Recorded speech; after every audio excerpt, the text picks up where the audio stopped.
Good morning, everybody. Hope you had a good holiday at Christmas, and welcome to the Institute for Critical Study of Society Sunday morning program at the Niebel Proctor Marxist Library, held remotely after COVID-19 pandemic, starting mid-March 2020. My name is Raj Sahai, who along with Jean Rule and 6 other members of the program committee organize our programs. On technical control so that our program goes smoothly are Alan and Mehmet, Alan Miller and Mehmet Behram. The Institute for the Critical Study of Society at the Niebel Proctor Marxist Library was formed in 2004 to preserve Marx's heritage as well as for supporting emerging struggles for racial and gender equality and for socialism. The opinions expressed in our lectures, workshop, and publications are those of the authors and only their opinion and do not represent a group consensus on the issues discussed. We are united, however, in our respect for the work of Karl Marx, who in his 11th Thesis on Feuerbach said, the philosophers have interpreted the world in various ways. The point, however, is to change it. Today is a very special session of our program as we have Kambiz Sakhai with us, who was one of the original founders of this institute. Born and raised in Iran, he experienced the repressions visited upon the non-believers of both capitalism and religion. He is an activist, a scholar. He's a communist activist, I should say, a scholar whose studies include sociology, Middle Eastern studies, psychology, Marxism, and philosophy. He taught Marx's Capital, Marx's critique of Hegel's philosophy of right, Ludwig Feuerbach's The Essence of Christianity, and also The Essence of Religion by Ludwig Feuerbach at the Institute for Critical Study of Society sponsored programs at the Niebel Proctor Library, and gave us his thoughts on instrumental and communicative reasoning. I was one of those who studied these subjects with him. He's the author of 2 books, Communicative Reason and Medieval Iranian Thought. It was published in year 2000, and Capitalism and Psychopathology, Alienation as Mental Illness, published in 2019, so it's very recent. Both books are available on Amazon.com. His topic for today's talk is 3 concepts of freedom. Kambiz will speak for about 50 minutes, and then, 40 minutes, he told me. Then following a brief intermission, he will answer questions and respond to comments. So please join me in welcoming our speaker, activist and writer, Kambiz Sakhai, and of course, a revolutionary. Thank you very much. Thank you very much. And thank you for your kind words. I'm embarrassed already. Today's topic is freedom, and I would like to discuss the Marxist approach to freedom. I mean, Marxist criticism of bourgeois approaches to freedom. There are, as you know, many different understandings of freedom. Some people consider it only in its negative sense. That is, in the sense of being allowed to do what wants to do without outside intervention. This concept of freedom reduces it to freedom from and not freedom to. Freedom from something, not freedom to do something. What this version of freedom seeks is privacy and isolation. That is, protection against outside intervention. In other words, no outside agency should be allowed to tell me what to do or what not to do. Being free in this sense means that what I do in private is my business alone. Any interference in my private affairs compromises my freedom. So, private in this case means private property. Property rights, that is freedom to hold property, is the most important form of freedom for the supporters of negative freedom, that is liberals and their theoreticians like Hobbes, Locke, Benjamin Constant, John Stuart Mill, and in our time, Isaiah Berlin, maybe the most important one.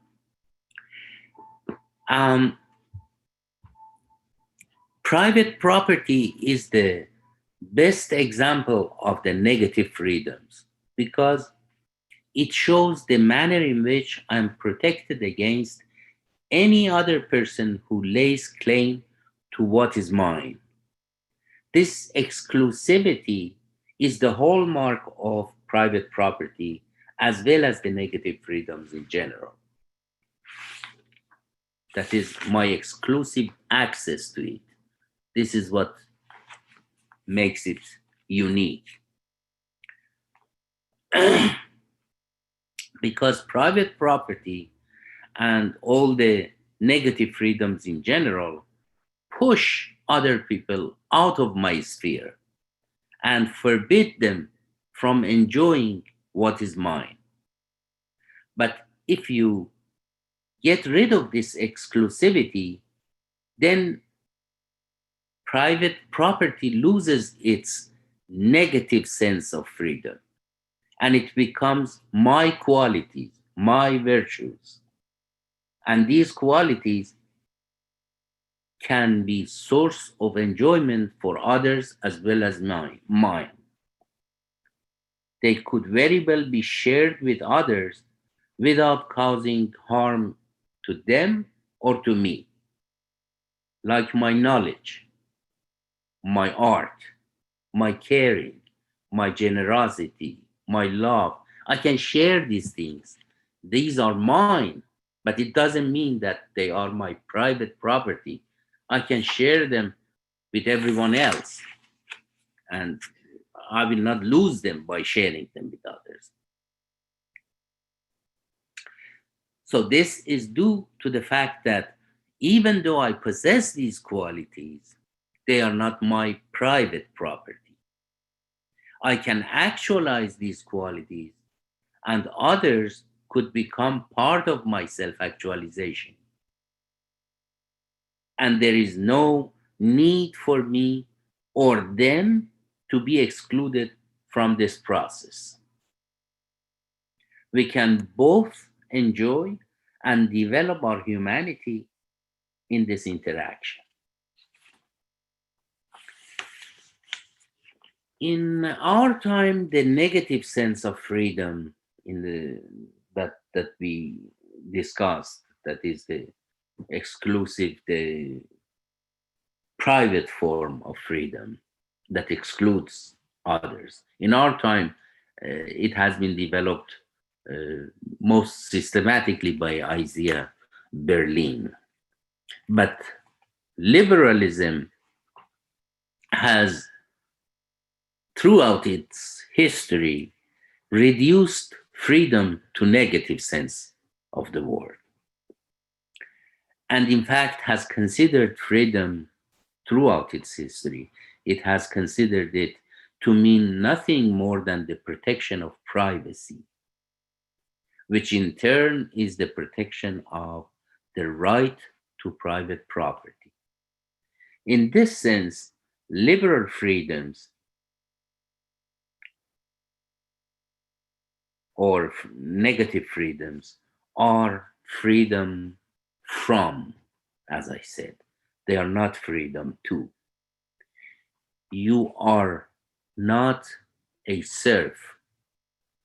And as a result of that, you are not chained to the land. You are not a slave. And as a result of that, you do not belong to the slave owner. You are a proletariat, a worker. And you are, as a result of that, free from the land. You are free from the slave owner. Your labor power belongs to you, and you can sell it to whomever you want to sell. But when you sold it, when you sell your labor power, you are not its owner anymore. From the time you sell your labor power to someone else, the buyer becomes your owner. So you are free from the serfdom. You are free from slavery, but you are not free to actualize your humanity. You are not free to be yourself. So your freedom from slavery or your freedom from serfdom does not mean your freedom to actualize yourself. You see, there is no correspondence between this freedom from and freedom to. You can very well be free from slavery, but not free to actualize your humanity. This latter case, that is freedom to actualize oneself, is what the theory of democracy on the one hand, and obviously Marx on the other, have emphasized. Rousseau and to a certain extent Hegel can be situated within the democratic tradition, and Marx, the main figure in the socialist tradition who emphasized this question of self-actualization. According to Rousseau, human beings in the state of nature, they were not real human yet. They become human only in society and through society. As long as we are in nature, we might be free, but that freedom doesn't mean actual freedom. We are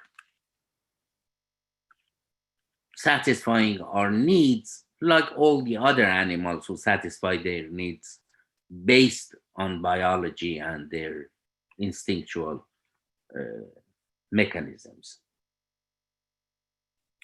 So as long as we were in nature, our behavior was controlled by our instincts, our pre-programmed hereditary mechanisms.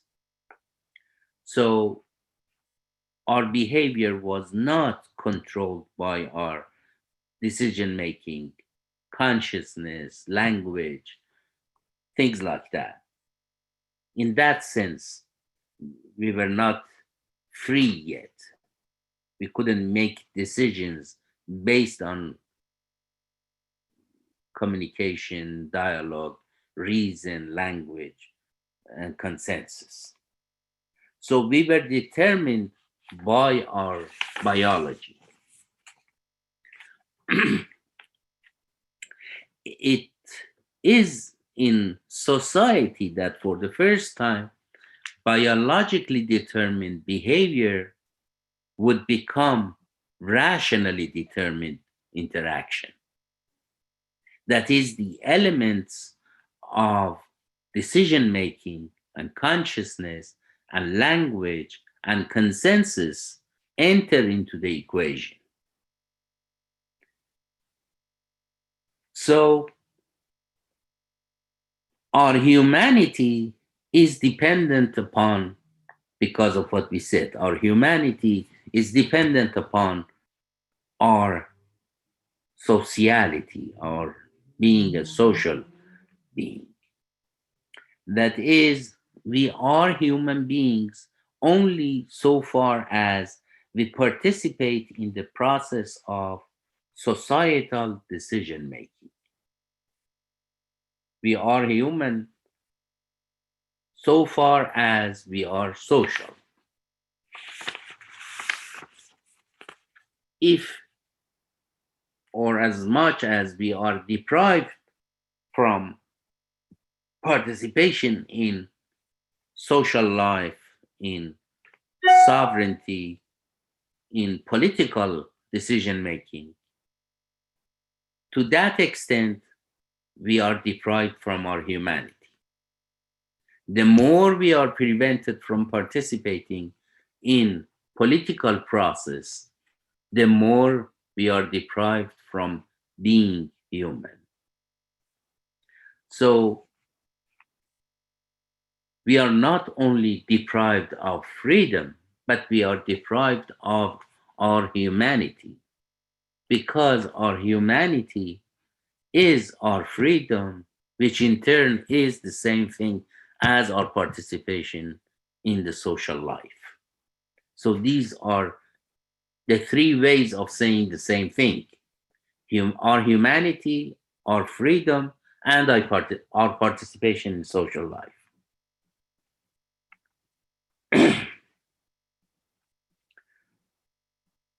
So for Rousseau, freedom and participation and sovereignty are more or less the same thing. So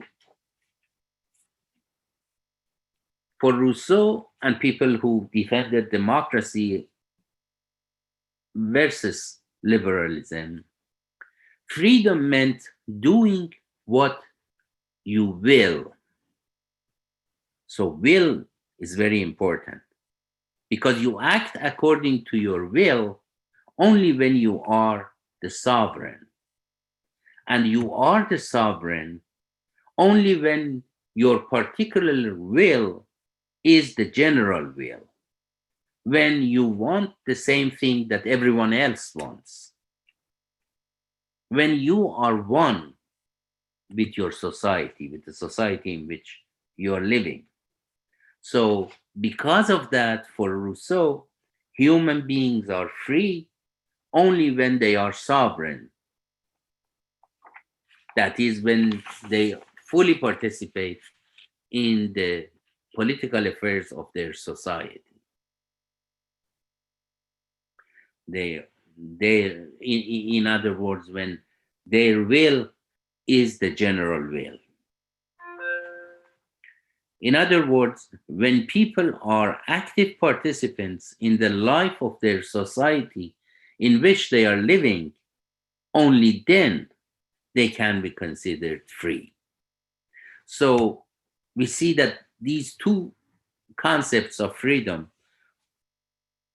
have major differences. The liberal concept reduces freedom to isolation, to privacy, to legal guarantees, to private property, to protection against outside intervention. This is the liberal approach to freedom, the so-called negative freedoms. The positive freedom, the democratic approach to freedom,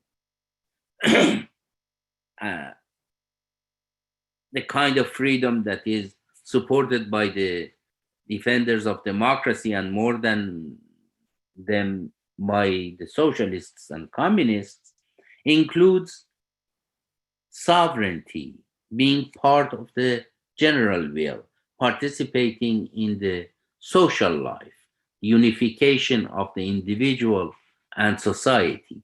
These are the characteristics of freedom for the defenders of democracy and defenders of socialism.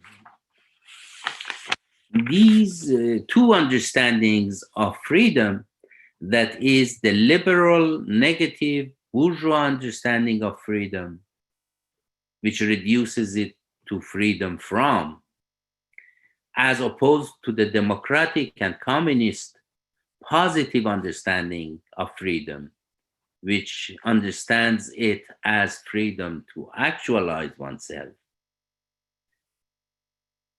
are complemented with another form, another classification that compares and contrasts the modern and the ancient forms of freedom. According to this classification, freedom in the ancient world meant that every citizen was able to participate in the political life of the city-state, the police city-state in the ancient world. That form of freedom in the ancient world is contrasted with the modern freedom, which is the freedom of individual against society. So when they talk about human rights, they are talking about individuals' rights against society in modern sense. When they are talking about the ancient forms of freedom, they are talking about the rights of the society to be inclusive of the citizens. Let them participate in the affairs of society. So here in the modern world, we have the individuals that are free to choose their profession, choose the place that in which they want to live, to choose to travel wherever they want to travel to marry whomever they want to marry, to have their own religion or belief system, all these things. But exactly because of these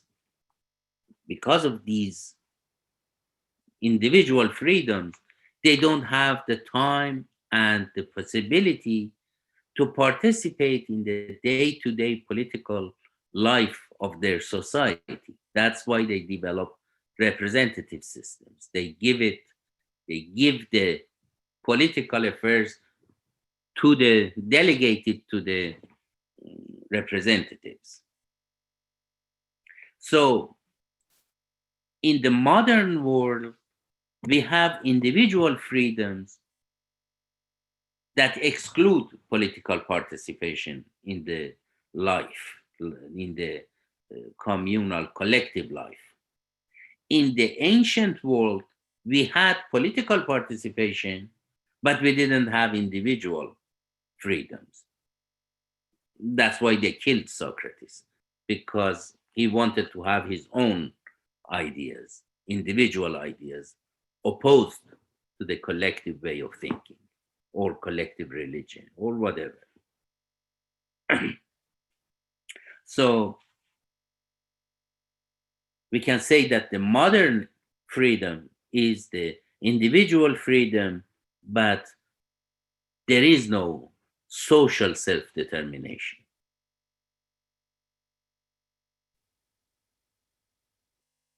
And then we had the ancient freedom, which was social self-determination, but there was no individual freedom.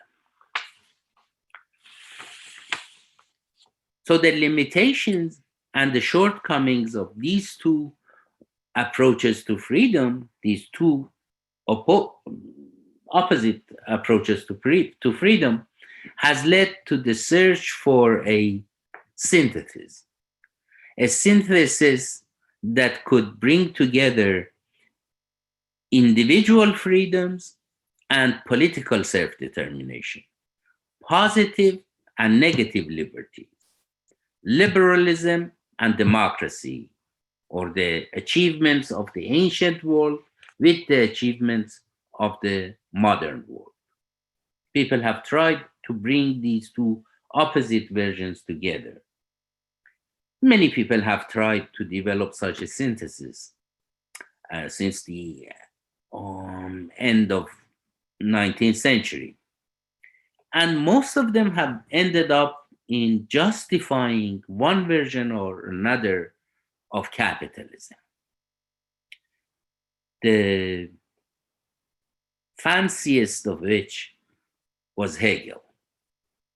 I mean, the fanciest attempt at providing us with a synthesis of the two approaches that would end up with defense of capitalism, in my opinion, was Hegel.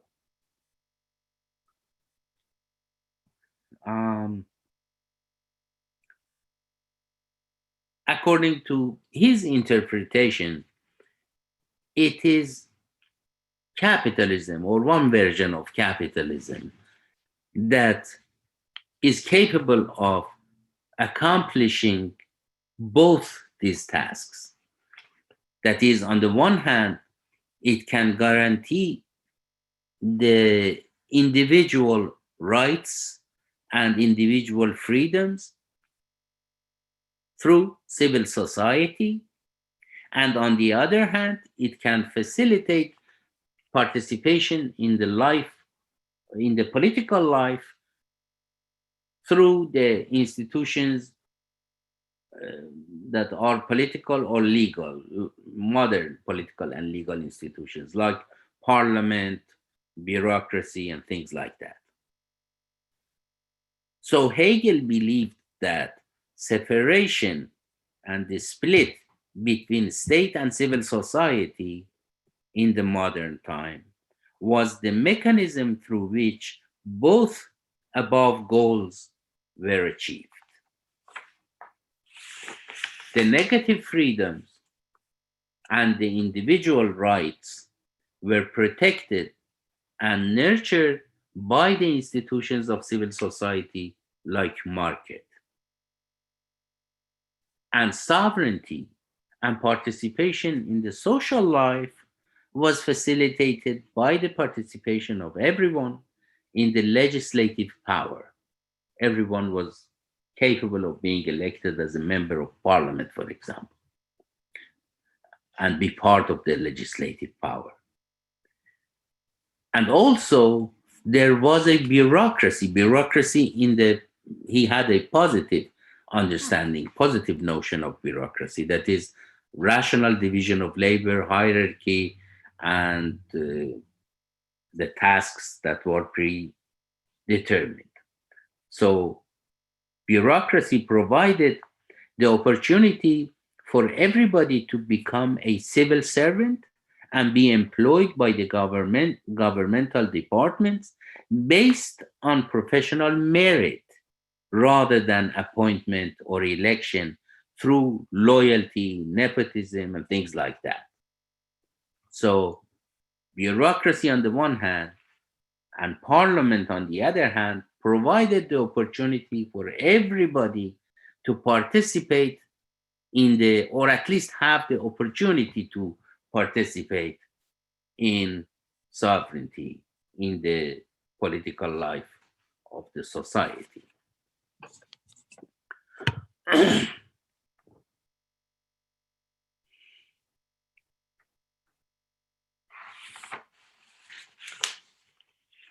In this way, the two forms of freedom and the two historical periods, modernity as opposed to the ancient times, and the two forms of freedom, negative freedoms and positive freedoms, were synthesized in capitalism and by capitalism. We are talking about Hegel's synthesis. If Hegel's was one of the most elaborated theories in defense of capitalist notion of freedom, Marx provided us with the most sophisticated critique of it.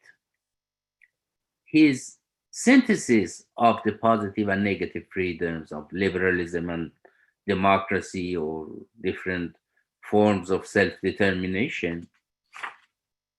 was based on the analysis and critique of modern political state and law on the one hand, and modern civil society and its institutions on the other.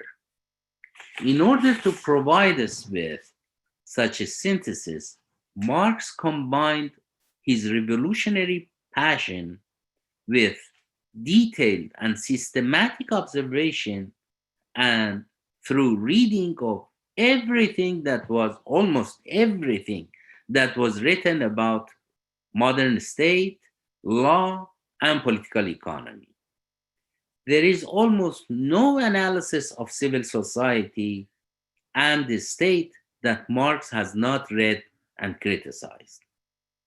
The result is an analysis of capitalist society as an alienated society and an analysis of the individuals within this society as individuals who are driven by compulsion.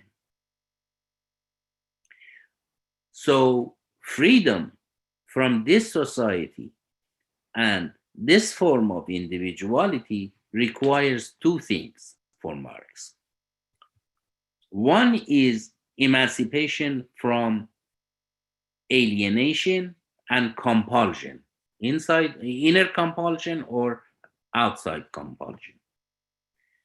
The second thing is self-actualization and realization of every human being.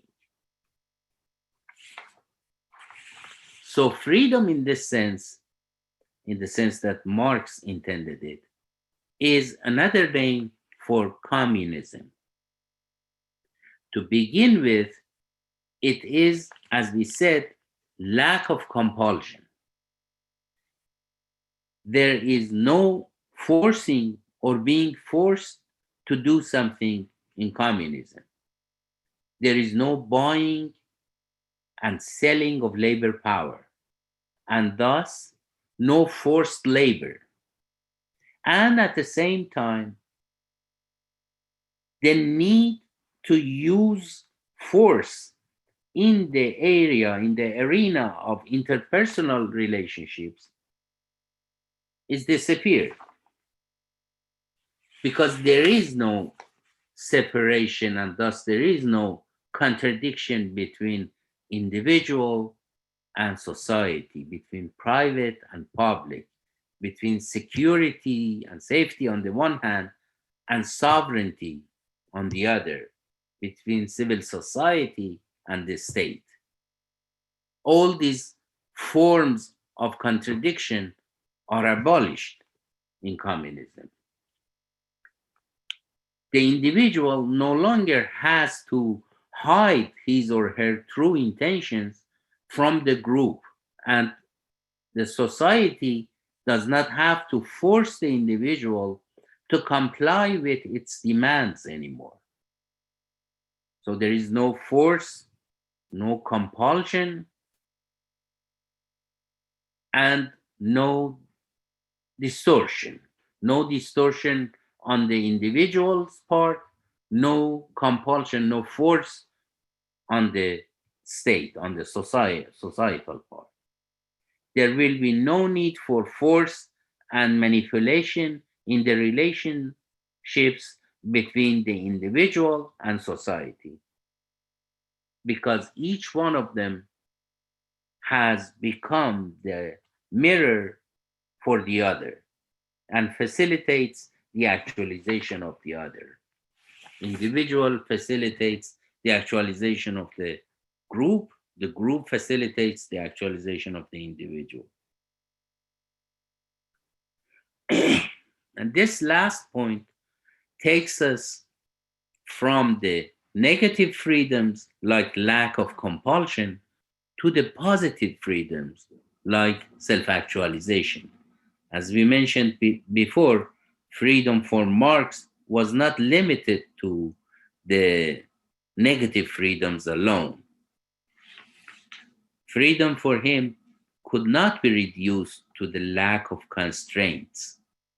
it equally involved positive freedoms, that is, freedoms like fulfillment of the individual, of the humanity of the individual, facilitating the actualization of human potential of each and every person, and turning him or her into a mirror of the species, so that each individual be a unique representative of the whole humanity.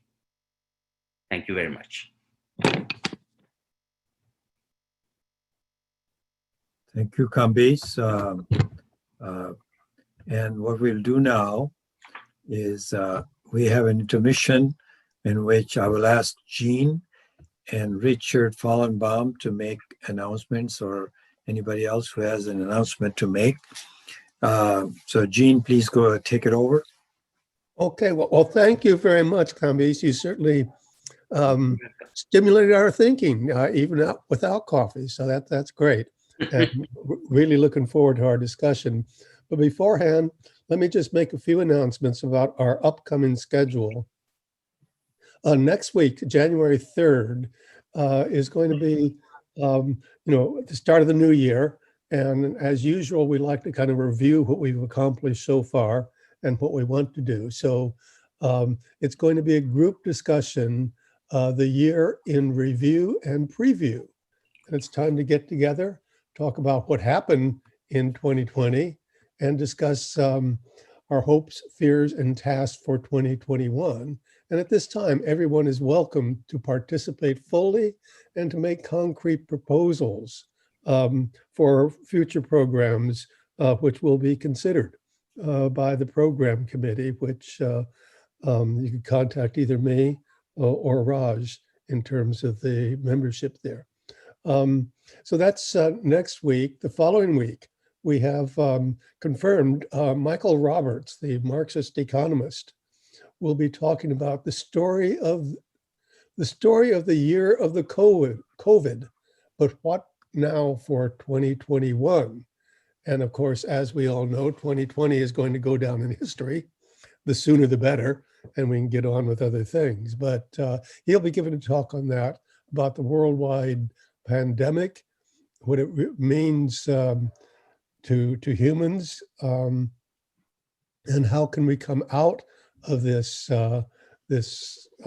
episode unscarred. So that will be on Sunday, January 10th, and we're looking forward to everybody being here. And I'll turn it over to Richard for our discussion of our financial situation. Richard, are you there? Well, thank you. Yes, I am. Just want to, most of you know have heard my appeal before. We do need some funds, and we're also helping to support the library. So please give generously. You can see the mechanism for description of the mechanism for contributing in the announcement that we sent out, but it's also in the chat.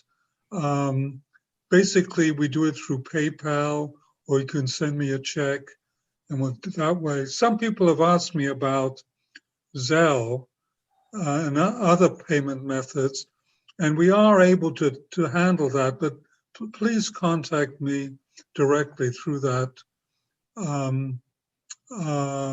email address, ICSSsunday@yahoo.com, and I will give you the details.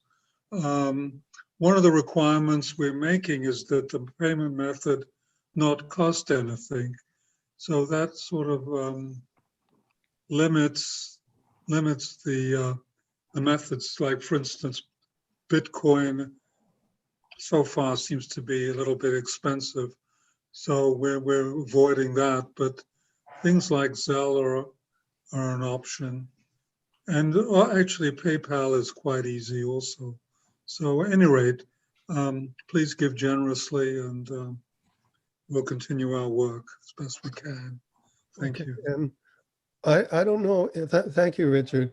And I don't know if Sharon wants to say something about the end of the year situation, because there is a $300 possible deduction you can get. ICSS is not tax deductible, but the library is. And is Sharon here or? Yes, I am. Thank you. Yes, so the library is a 501c3 charitable organization, and even people who don't itemize can get a $300 extra deduction for charitable donations. That was enacted under the CARES Act. So I'm sure you have a lot of other demands for your money, but if you would care to give anything to the library, well, I shouldn't say anything. We haven't set a minimum, but let me just say that there is an administrative cost to us of getting your check and getting your donation, depositing it, and et cetera, and then giving the money to ICSS. So if you would like to give, I don't know, $50 or more, that would be fine, to do it directly to the library so you can get the deduction. And just however you do it, just designate it for ICSS and we'll make the switch. So the library has a PayPal account, and also, of course, we accept checks. And if you do it by check, put ICSS in the memo line. Okay, thank you, Sharon, very much. And let me just start out by saying that I will pledge $300 to get that deduction, and I will send it to the library committee, right? The collections committee that is cataloging all our material at the library. So I'll send a $300 check to make sure I get that thing. And I'll actually send a separate check to ICSS. But thank you very much. And back to Raj, I think. Well, thank you, Gene, for that generous support of both the library and ICSS. And I hope there will be others who will be just as generous. So because we do need the money, it takes money to run the program, ICSS also, and because we contribute to the library, part of the money, because we rented the space from it. We want to support the library, so we want to do that, plus that expenses, so please do so. Now, we are going to go to question and answer session. There are some people who came late. I haven't greeted them, but everybody is very nice to have. Nice turnout, 29 people today. So we're going to go to now question answer or question and comment period. And we will follow the usual format. You raise your hands by through the Mehmet, can you please describe, or Alan describe raising of hands? Yeah, there is an electronic way to call attention that you want to speak. If you can please go to the participants icon at the bottom of your Zoom screen, and then when you go there and click on it, it opens a little window, and on the bottom of it there is a little icon that says raise hand, and if you click on that, Raj will see that you are raising your hand, and he will put you on the stack to talk. And if you decide not to talk, or if you have spoken, then just click on the lower hand and your hand will be lowered. So that's the way. I think we are giving 2 minutes for each question and comment, which Kambiz can answer. And the priority is given to those who have not spoken before. So if you want to speak the second time, of course, but you will be on the stack. And if anybody has not spoken before, they will get the priority.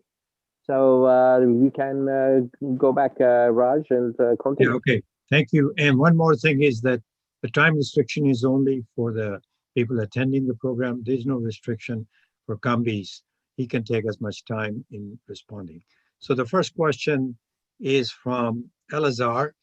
Telephone number ends with 5513. Please unmute yourself, Alazar, and go ahead. Can you hear me now? Yes. Am I unmuted? Yes. Yes. Yes, I have two questions for Kambiz to see if they're congruent with his thinking insofar as I understood it. Marx said that freedom was the realization of necessity, which I think meant by understanding the inner dynamics of the world, the physical world, and the social world, we can gain freedom. So Das Kapital is an analytic, an analysis of capitalist exploitation and systemically, and to master that theoretically is on the path. And if you can carry that out in action, it's will increase the freedom of the exploited class. So that's another aspect of my question. Usually I think of freedom in class terms.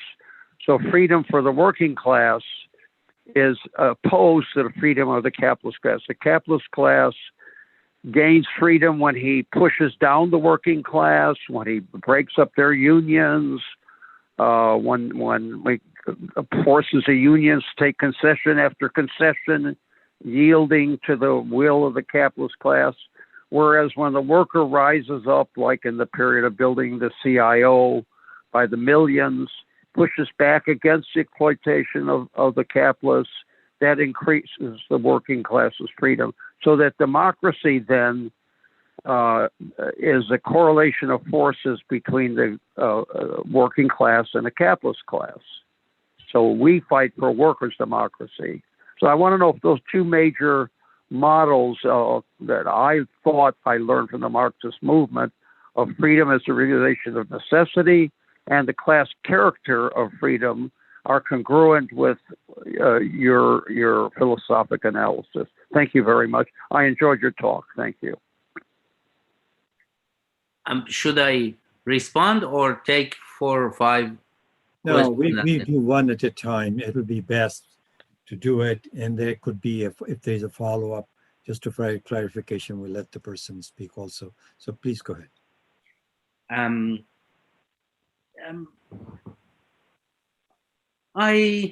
I don't think freedom as the realization of necessity is exactly what Marx had in mind.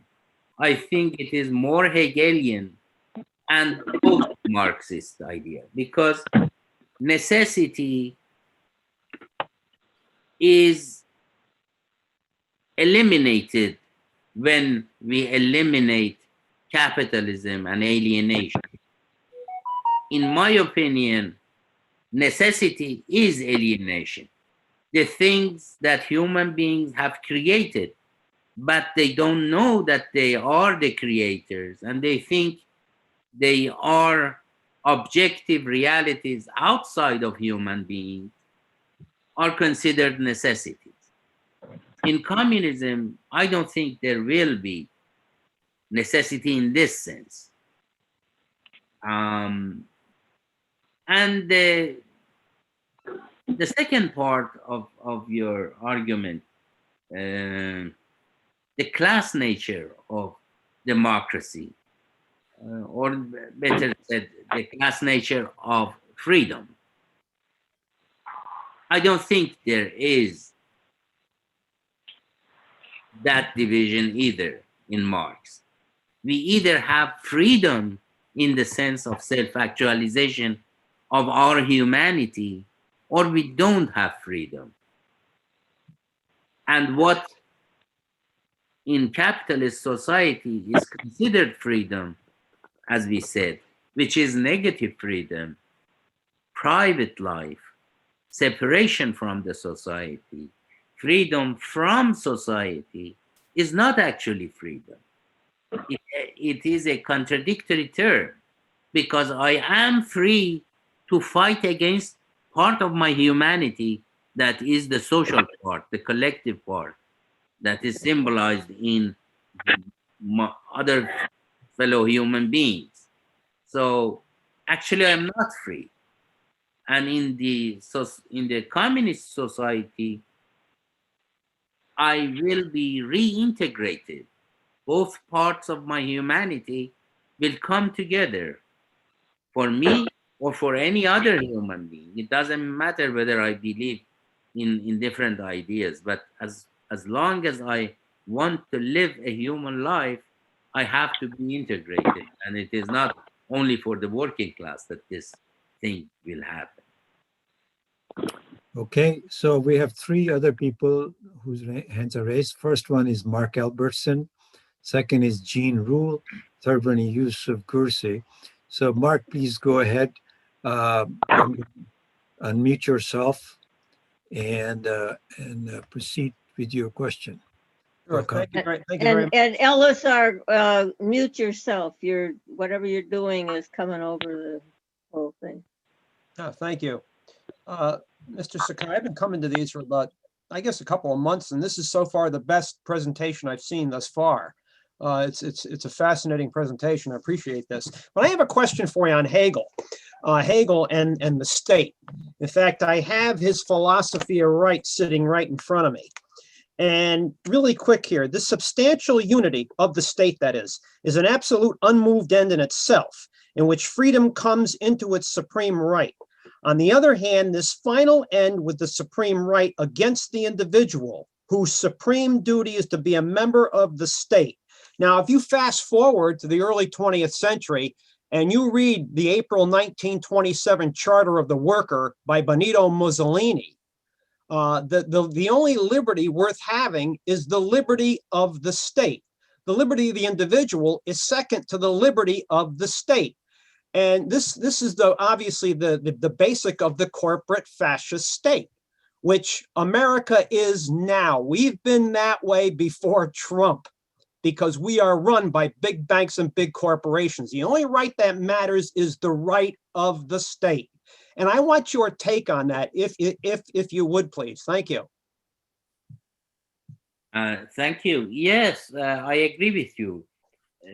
Mussolini's corporate fascist state is very close to what Hegel had in mind. Of course, Hegel, I don't think, was one of the theoreticians of fascism, but his approach to state as the embodiment of human freedom was very close to Gentile, who was Mussolini's theoretician and developer of the idea of fascism. So I think you're right. For Hegel, the freedom of the state takes precedence over the freedom of the individual.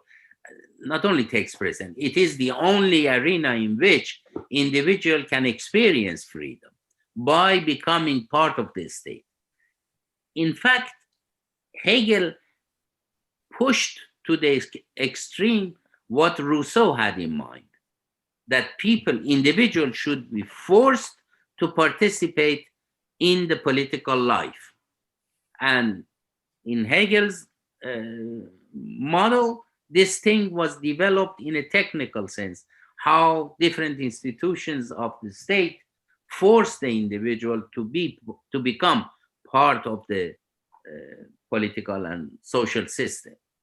And because he considered that one of the paths to the freedom, he thought it is freedom, because even though we might not have individual freedom in the liberal sense, but we are free because we become part of the totality, which is the state. Well, as an addendum to that, real quick addendum, I mean, what Mussolini put together, I mean, the fascism is really a draconian form of capitalism. Of course, yes. In its most perverted form, really. You're right, yes. Okay, so Thank you. Next in line, thank you, Mark, and thank you, Kambiz. So next in line is, the next three are Eugene, followed by Yusuf, followed by Sarah. So these are the next three in line. So Gene, please go ahead. Okay, well, great. And this very interesting discussion, and appreciate it. I have a bunch of questions. Let me just hit my first two. First of all, I don't know if you come across the well-known postmodern philosopher, Chris Christopherson. But he has this comment that freedom's just another word for nothing left to lose. And he comments that freedom's... Actually, that was Janis Joplin, I believe. Actually, it was Chris Christopherson. Please don't correct me.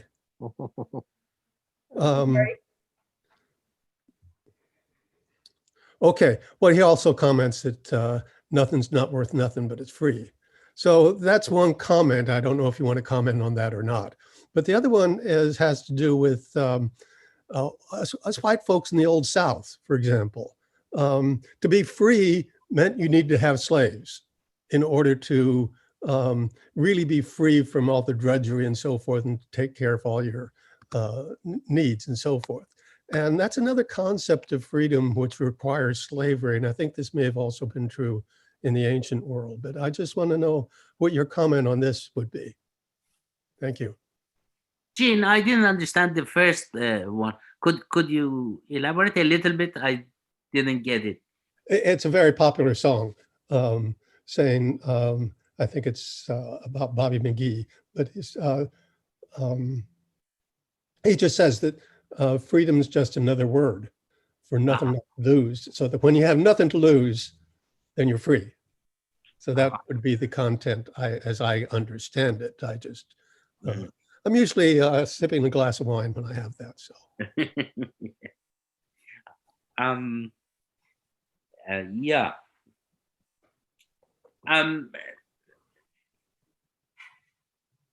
I agree that in the ancient world, I mean, not that I agree, it is a known fact that in the ancient world, women and slaves were excluded from the society. So when they say that every citizen was free to participate in the affairs of the society and politics, it means that every man who was not a slave, who was not a woman, who was not a worker, was free. That's just the elite of that society. And that is the criticism of the ancient democratic model, which is freedom only for the slave owners, male slave owners. But I don't know if you meant that or not, but we communists, I think, have had a problem with the question of freedom. In criticizing bourgeoisie for not being a real defender of freedom, and by knowing that it was a lie, the bourgeois, the capitalist form of liberty and freedom, we ourselves have not wholeheartedly defended freedoms in our history, I mean. And I want to go back to Marx to, first of all, to show that Marx was not in agreement with the tradition that considered freedom as a bourgeois thing. Marx was wholeheartedly defending freedom for everybody. And he was a critique of the bourgeois forms of freedom because they were not real. They were just pretending that they were defending human liberty and things like that. So I would like to develop the real communist idea of freedom, which is different than the traditional idea that we all defended for a while, and also completely different from a bourgeois form of freedom, capitalist form of freedom. Okay, thank you. So Yusuf, you are next. Lower your hand, please unmute yourself.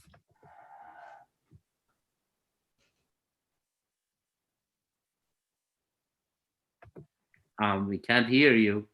Yeah, okay. Well, my question, main question is, could you please elaborate more on Marx's rather famous slogan, freedom is the recognition of necessity. The second concerns a comment about the pre-capitalist world. My understanding, and I think of most historians, is that freedom was not universal, something to be applied universally. It simply meant somebody who was not a slave. I think it did include those who sold their labor power. Could you please comment on this? You said in the ancient world, freedom was not extended to the slaves. Yes, it was not thought of as something to be applied universally. It simply meant something, the state of not being a slave. Yes. I think it would, my contention is that it usually did include those who, free laborers, those who sold their labor power either as a worker or as an artisan. Generally, the divisions were the slave owners, the free men, those that were simply not slaves, and then the slaves or serfs. So could you please, but I want especially more comment on Marx's famous statement, freedom is the recognition of necessity, and how this was put into practice. In the ancient world, when they talked about citizens, it didn't include, as you said, it didn't include the slaves. But you are saying it included the people who were neither slaves nor slave owners, people who could work. I don't think at that time we had people who sold their labor power. They sold their labor because they were artisans. Okay, fine. Artisans. Yes. I think there were some workers, but occasional. You're right, yeah. But not as extended as we have them today. But they had to be also citizens. They should be Athenians and things like that, if we are talking about Athens. But the thing is that when they talk about freedom in that society, it was only for part of the people, mostly that part that didn't work for a living. And the work was done by the slaves, by the people who were not considered citizens. So there was a split between the people who worked but were not able to participate in the social and political life on the one hand, and the people who participated in the social life but were not the ones who worked for a living. And this is a problem for the democratic theory, because when they wanted to develop a way to extend sovereignty and participation to everybody, they didn't know how to make it. If it is not a small society or a society based on the work of the slaves. And they always had this problem. Rousseau had the problem, Hegel had the problem. Marx was the only one who went beyond theory of democracy to communism, and in this way tried to resolve the problem of only an elite participating in the social life. This takes us to the other part of your your question, the question of recognition of necessity as freedom, which I don't agree. I think Marx didn't consider freedom as recognition of necessity in the sense of accepting the laws that are dominant in the objective world. He meant that when we know what the alienated world is, when we know the objective reality, then it loses its independent existence from human beings. And as a result of that, I don't think he believed in freedom as recognition of necessity in the sense of knowing the laws and then obeying them. It means that we can dismantle the laws that seem to be objectively existing independent from human beings. We got to liberate ourselves from them. Okay, so next person is Sarah, followed by Sarah would be Norma. So Sarah, please go ahead. Thank you, Raj. Kambiz, I think I like more elaboration of some of the concepts that you talked about. My understanding is that you said that this Hegelian version of society, which we have today, that we have civil society where individuals are supposedly free, and then we have the state, which is supposedly where we participate in social life through law and through government, whatever the social system, political system is, like by voting or and this separation is the actual where the oppression happens, because that individuality in civil society is kind of superficial, and there are no guarantees. I mean, it totally depends on what Mark was saying, that corporations have all the power, and the rest of us, it all depends on where you were born, which class you were born in, what are your resources. You can't even decide where you're going to live. It all depends on how much money you make, right? All of your choices that supposedly are you're free, you're not really free. It all depends on what you can afford. So I was thinking that in some versions of some socialist ideals, people talk about, a socialist society or a communist society is about everybody has free healthcare, housing, jobs, environmental, justice. But in fact, even when people say, even if that's possible, but that is not what Marx was talking about in terms of freedom, right? Can you elaborate on Marxian ideals of freedom too? And how does that differ in some kind of European countries that supposedly have a little bit more, less of corporate grip on the society? Thank you.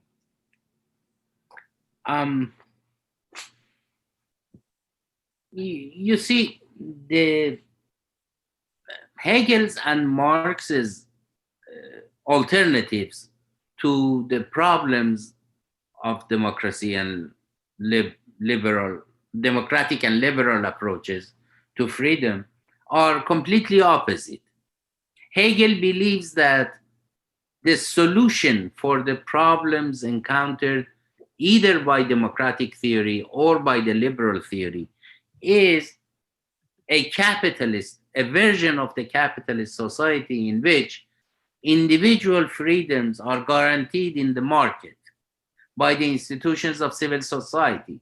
Why? Because in the market, you can compete with others. You can have your individuality against society.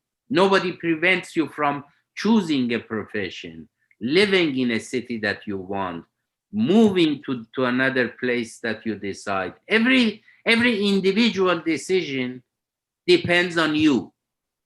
And what provides these opportunities for you as an individual is market and other institutions of civil society. On the other hand, the thing that is missing in this individual pursuit of freedom, that is participation in the life of community, is provided by the institutions of the state, by parliament, by bureaucracy, by different powers of the state and things like that. But in the modern world, because in the modern world, everybody can participate in different political institutions, can become a member of the bureaucracy, can become a member of the parliament. And as a result of that, it is not exclusive to certain classes or certain groups of people. So it is only in capitalism that individual freedoms and the right to participate in social life both are provided for everybody. This is Hegel's understanding.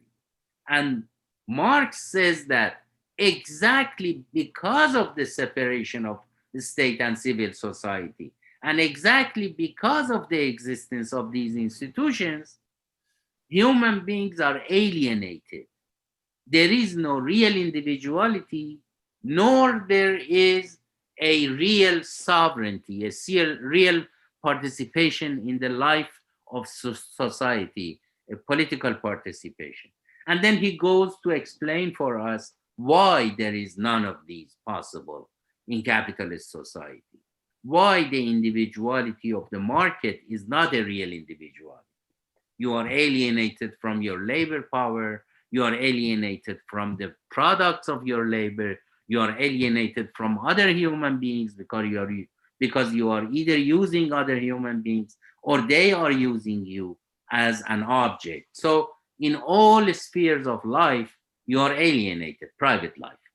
In political life, you are only formal. You are only thinking and talking about society in a formal sense. In a real sense, you live in a civil society that you consider other human beings only as an instrument. So in both spheres, there is no freedom. It's only alienated forms of freedom.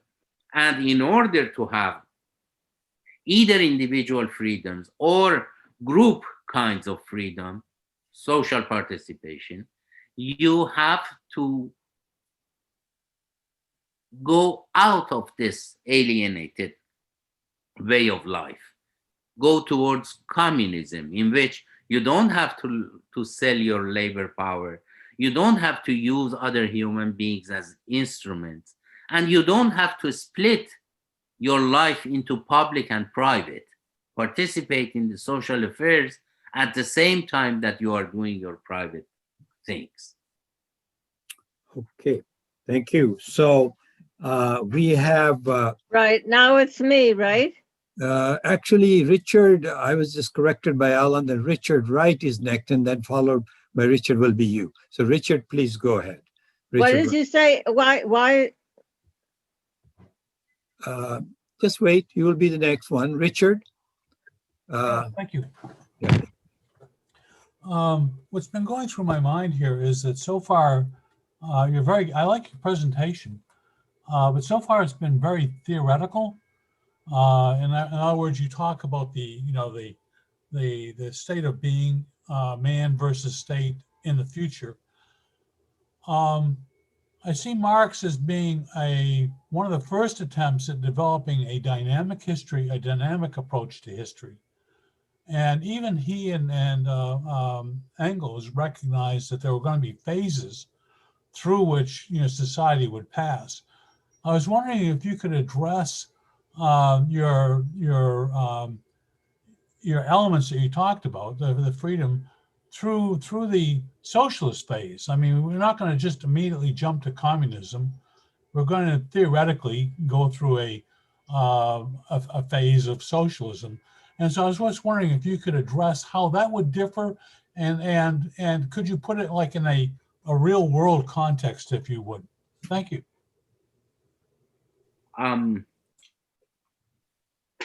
Well,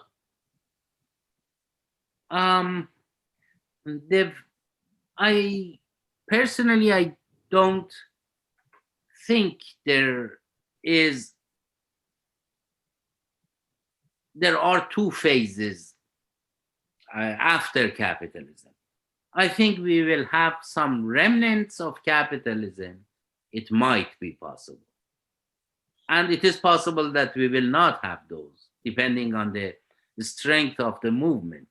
But the goal is to eliminate buying and selling of labor power. I think this is the core. As long as we have buying and selling of labor power, all other forms of alienation will be in place. And whatever name we give it, it will be capitalism. The second thing would be the separation between state and civil society, that is private and public. This has to be eliminated too. As long as we have a state with the institutions of the state as separate from the life of the human beings. I'm not talking about the things like Soviets, the councils. If we have councils, it's not a real state. People participate in the social life as at the same time that they are doing their private things. But if there is no Soviet, and it is something like parliament and the executive power and things like that, we still are living in capitalist society. So two things that have to be eliminated are buying and selling of labor power and separation of state and civil society, in my opinion. Okay, so Norma, you're next, and then I'll place Alan, because he hasn't spoken, and then me. Okay, I'll followed talk. by that would be Jean. So Norma, please go ahead. Okay. Well, there you are, Kambiz. Good evening, good afternoon, good morning. Whatever. You're there where I am, and I'll take it back this way. I never could study philosophy. I never got to a point where it was accessible for me, because it all, as far as I got, it was a rationale for the persecution we lived in. I've always been very, very aware of the abuse that humankind suffers under the structures we live in the structures we live in, regardless that we are told, just as we're told the holidays, happy holidays. Those are not my holidays. I wrote you all a note. You saw that. And so I've resisted the colonization for a long time. I didn't know to call it colonization, but I have known that for the past bunch of years, that it's me being colonized for the system of service to our owners, the owning class. So we are not free. We're slaves to them because we don't get the right to choose jobs and so forth. Our work is not for our benefit. It's for the benefit of keeping the owners in charge and very enriched materially. So philosophy is kind of like economics. I consider a philosophy. You know, the economists do the rationalizing for capitalism. They get Nobel Prizes for doing that.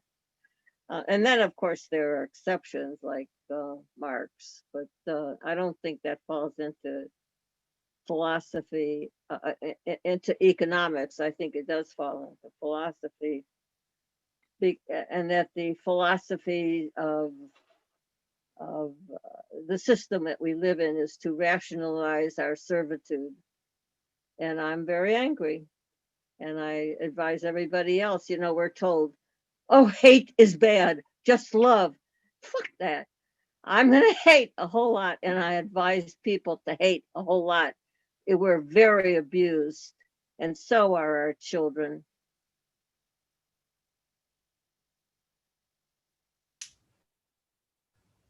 Okay. Kambiz, any comment? No, I agree. You are saying that most of what they are feeding us as science or philosophy or whatever is ideology or rationalizations of our servitude. Beautifully said. Yeah, I agree with you. Except Marx and people like him, Marx, Rosa Luxemburg, Che No, Guevara. there have been a lot of exceptions, but in Yes, yes, general, the but system we mostly. live in, the system that comes down on us all the time. Oh, you're very happy. You can work you can work wherever you want to. You can go to school wherever you want to. Bullshit. Okay, so next is Alan, and followed by Alan will be me, and then Jean Rule, and then Sandeep Agarwal. So these are the next four, and then Kreplin is after that. So this is the sequence we'll go. Alan? Hi, Kambiz. Can you tie the Marxist conception of freedom to some of the things that are going on right now in the COVID pandemic? Maybe specifically things like people's resistance to conforming to public health needs, wearing masks and refraining from certain types of behaviors. Is there anything you can comment on that?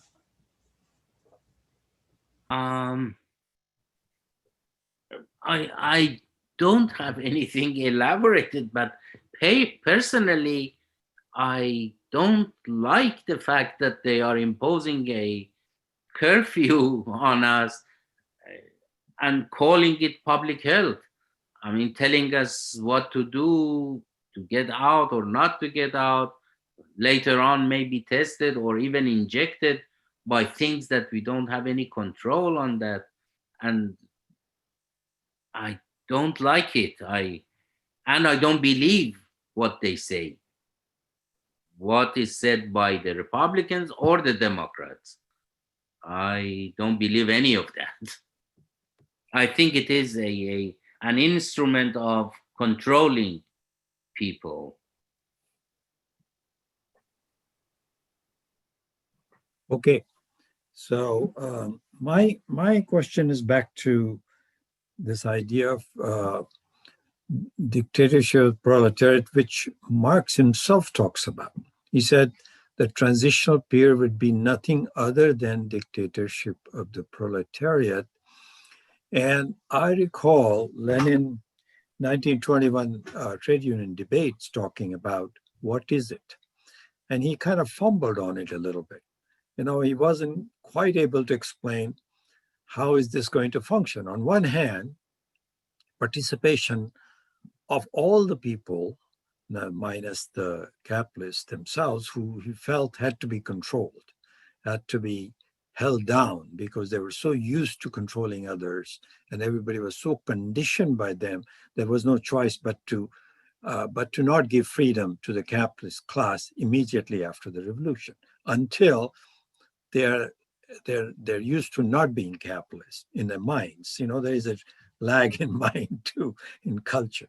So he said the dictatorship of the proletariat is a kind of, he compared it to a transmission in a truck.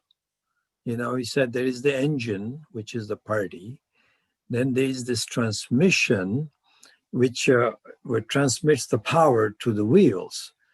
And the wheels are basically all the people who are doing the work, and they send this feedback to the engine. So it's a two-way thing, he felt. But the engine obviously is the main thing. And I know that the first Cheka was organized under Lenin, and it came because they were ready to murder. I mean, there are people ready to murder, reactionaries, and all kinds of things happen after revolution. And Lenin, in fact, was shot at. So the question then becomes, this is kind of like what Richard Wright's question. This is a transition stage after capture of power occurs. So I'm talking about this idea of actualizing freedom of the individual runs into problems, and then oftentimes structures of repression arise, which go far beyond that, as we have experienced. And so maybe it's an unfair question to you. It's not a philosophical issue. The question is practicality. I wonder if you have nothing to say, I will accept that. But if you have something to say on that, I will very much welcome it. So that's my question to you. Yeah, the way you put it is nice, practical. You see, I always say this. Look, we are working under the dictatorship of capitalists, or the Muslims plus the capitalists, or the fascists and Muslims and capitalists. But still, we say that people will hear us. And because we are saying something that is the truth, we will win. We believe in that. It is not only that we are saying it, we believe in it. So how is it possible that tomorrow, when we are in power and we are stronger than the Muslims and the fascists and the bourgeois and others, then we say that it is not possible and we have to close their mouth and don't let people say things that we don't agree with? I don't think these two claims go well together. Either we don't believe what we claim right now, or what we are saying for tomorrow is justification for something that we are not saying. But I think unconditional freedom is the best policy for communists. Unconditional freedom now, unconditional freedom in the future when we have power. And in that sense, if we want to say dictatorship of proletariat means forbiddenness of buying and selling of labor power, I agree with that. Nobody should buy and sell the labor power, in the same way that nobody could be reduced to a slave. We don't agree with that. If we call that dictatorship of the proletariat, yes. But more than that, I think it's only justification for the people who are power hungry. We want to get the power and don't let the other people talk. Other people like us.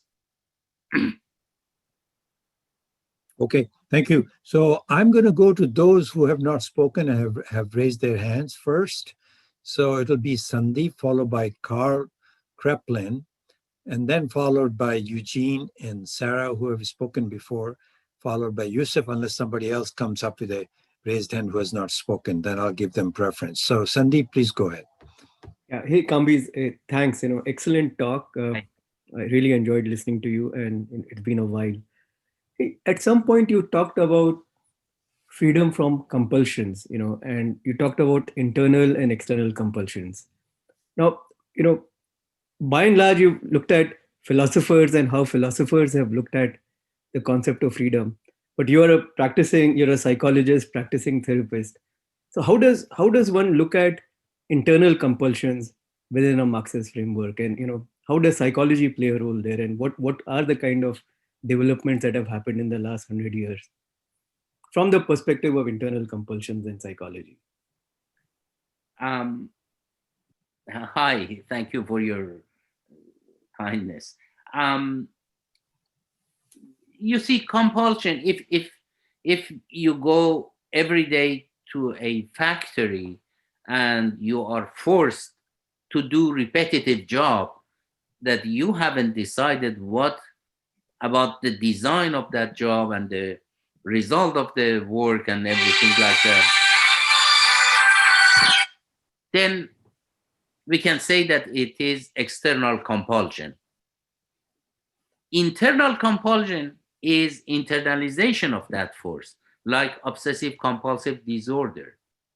When you are suffering from obsessive compulsive disorder, you do things but you are not the one who makes the decision, even though you are the one who is doing that. Like people who have to check if the door is locked or not for 2 million times. This becomes so paralyzing that sometimes they cannot get out of the room because they have to check it and again and again and again and again, or cleaning something or putting things in order. And it is not limited to obsessive compulsive disorder. There are many other forms of internal compulsion. Sometimes you are forced to say certain things, like right now I don't remember the name of the mental illness, but you say certain words, and many other things. Hysteric paralysis. These things are internal compulsion. I don't know if you meant this, or I haven't responded to your question. No, I guess, probably I can take it up offline with you, but within the overall Marxist tradition, how is the question of internal compulsions treated? Obviously internal compulsions have an autonomous dimension to it, but they are related to external compulsions. They're not completely independent of it. And philosophically, you've talked about how Hegel and the more liberal or libertarian philosophers, or bourgeois philosophers have treated freedom. But from the perspective of psychology, and is there a Marxist critique, and are there and how internal and external compulsions are related, or the autonomous nature of internal compulsions? Oh, yes. I am one of those Marxists who treat internal compulsion too. You see, it is a long discussion, maybe topic of a future talk. But when you internalize the outside commandments without being in touch with your inner spontaneous needs and desires, you will develop an internal split between commandments who are coming from your superego and your desires and needs that are rooted in your essence, your humanity, which is alienated from you.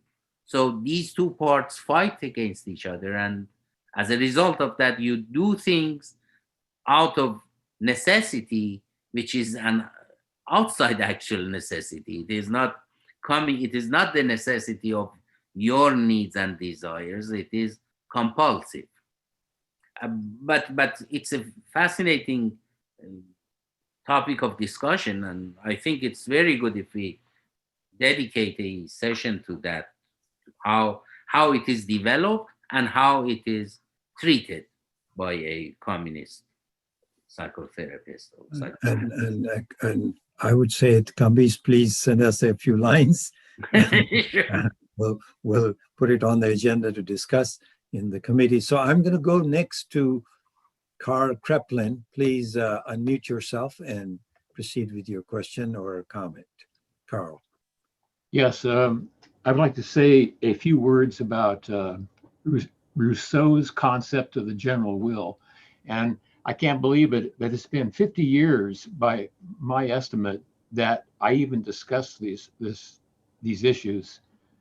And Rousseau is kind of a central figure, and as I remember, and Marx may have made some comments on Rousseau, but the general will, which is basically people in a community debating and discussing something. It can be a law, a policy, something that affects the total community.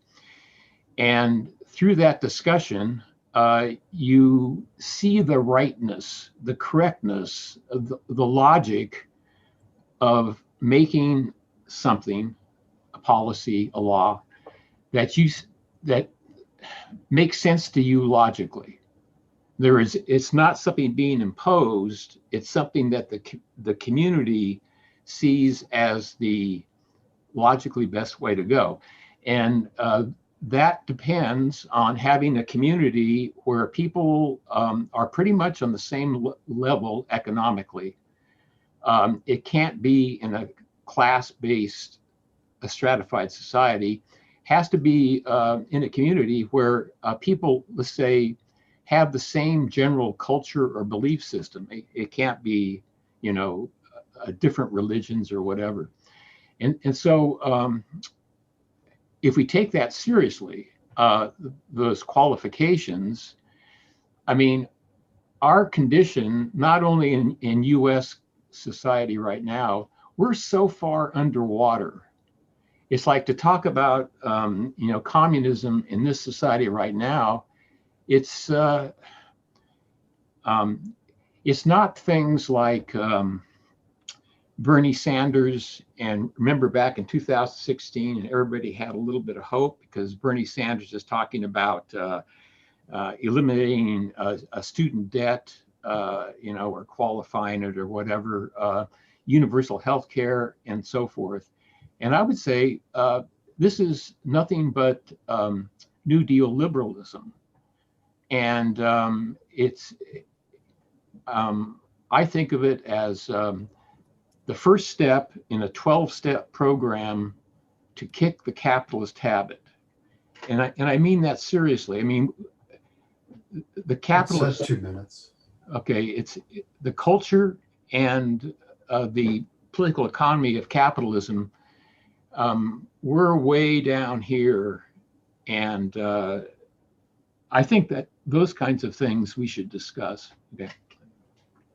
Okay, so I'm told Mehmet has not spoken. So since other three, Jean, Sarah, and Yusuf has spoken, I'll go to Mehmet, and I'm told Jerry has been waiting, but I don't see his hand up.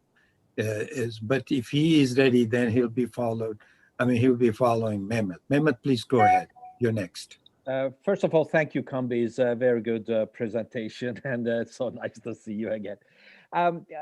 Following your answers to Raj and the others that are emphasizing on the the dictatorship of the proletariat, or bringing that one up, you mentioned that maybe in your view you do not see a transition that will go through the socialist phase, or that changing of the society to communism phase.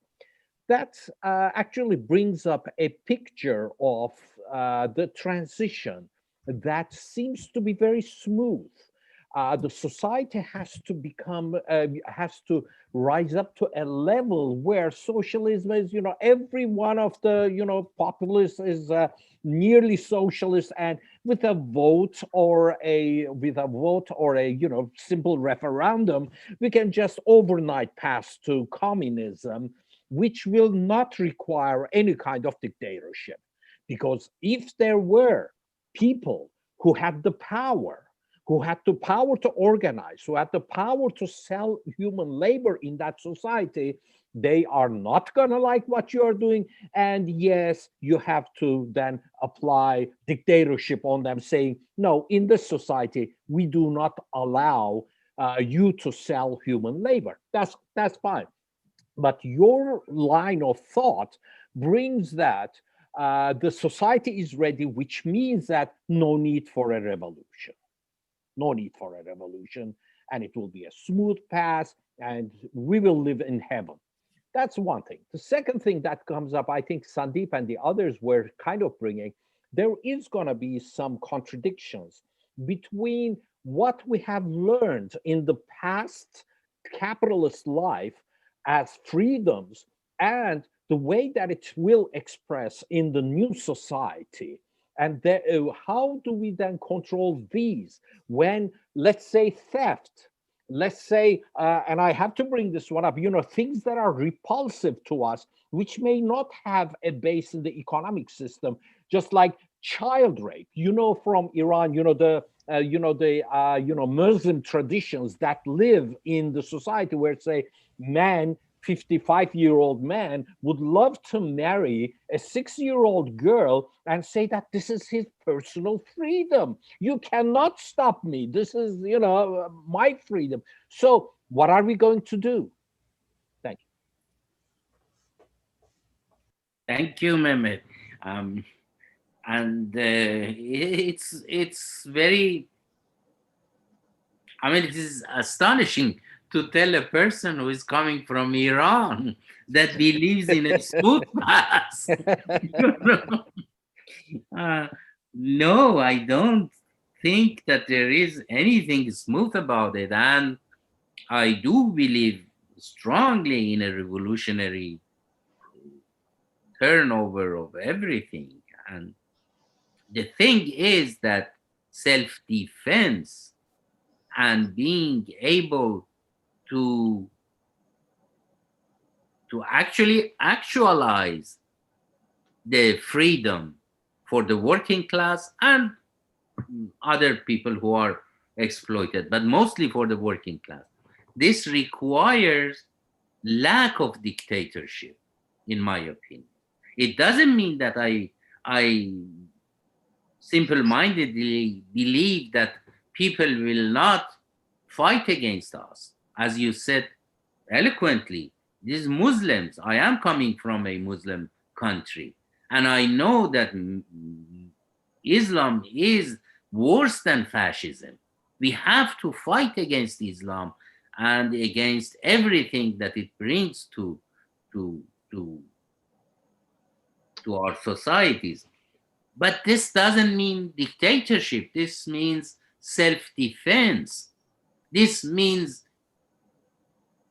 being even more zealot about freedoms, different kinds of liberties, including negative liberties, liberties that are more on the liberal side, the freedoms of the private life and privacy, or the things that you mentioned about women and children. These are negative freedoms. And we have to reinforce them forcefully. But it is not dictatorship. Dictatorship, at least in the traditional sense that we have always, most of us have agreed with, was imposing limitations upon people who didn't agree with us in this area or that area. I think that is a bourgeois thing. A communist is for unconditional freedom of speech, unconditional freedom of organizations. They can say whatever they want to say. And I am not the judge. I mean, a free debate and reaching consensus is the best instrument against bourgeoisie and against the things that they have always imposed upon us. And for the socialist period, I mean, the first phase of transition to communism, I think it has not been developed enough, and we are not clear. Nobody is clear about that. In my opinion, the clear thing is to fight, as I said, for elimination of buying and selling of labor power and elimination of the separation of state and civil society. And the steps that we take will tell us that either we are in the communist society, so there is no buying and selling of labor power, or we are still in the capitalist society. There are partial buying and selling of labor power, or there is complete exchange of labor power. So I think that is better. It's more clear. As long as we buy and sell labor power, we cannot claim anything but capitalism. Okay, thank you, Kambiz. I have to change the sequencing again because there are a couple of new people who have not spoken. So Sharon Rose is next, followed by Richard Lipperman. And those who have spoken behind them, who are on the line, is Jean Rule, Sarah, and Yusuf, and Norma. So these are the four that, but if somebody who's not spoken first, they come up, they will get the preference. Sarah, Sharon, please go ahead. Thank you. I just have a couple of comments from what I've been hearing. So we sometimes use the phrase, I believe in Marxism, but that's just vernacular. I mean, it's not a belief, it's science. And so I have to say that I was a little bit taken aback when I heard you say, Kambiz, that you think that I don't want to put words in your mouth, but I think you were implying that we should not accept the view of the scientists that we should all be wearing masks and the other things that they have strongly recommended. I think it's science, and it's true that we can be very skeptical about, we certainly should be critical, horribly critical about the way in which it's been applied in the United States. But I think there is something that we can believe in science. And then also I wanted to say that I thought when I first heard you talk about internal compulsion, I thought you meant the compulsion that we grow up with since we're born. It gets instilled in us. So I mean, I know that I and all my friends grew up with the compulsion that we had to work, we had to get a job, we had to think about what we're going to be when we grow up, and how we're going to sell our labor power, in other words, that we were compelled to go to school in order to learn something to do to sell our labor power. That's what I thought you meant by internal compulsion.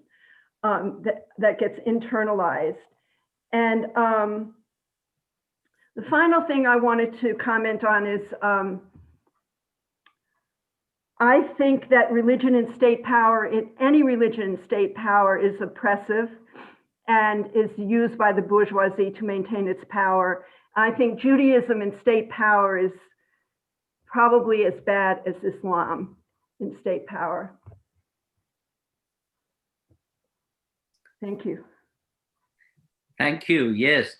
Well, regarding the mask, I don't have anything to say. It's a personal thing. I don't have any argument. Compulsion, yes, you said it very well.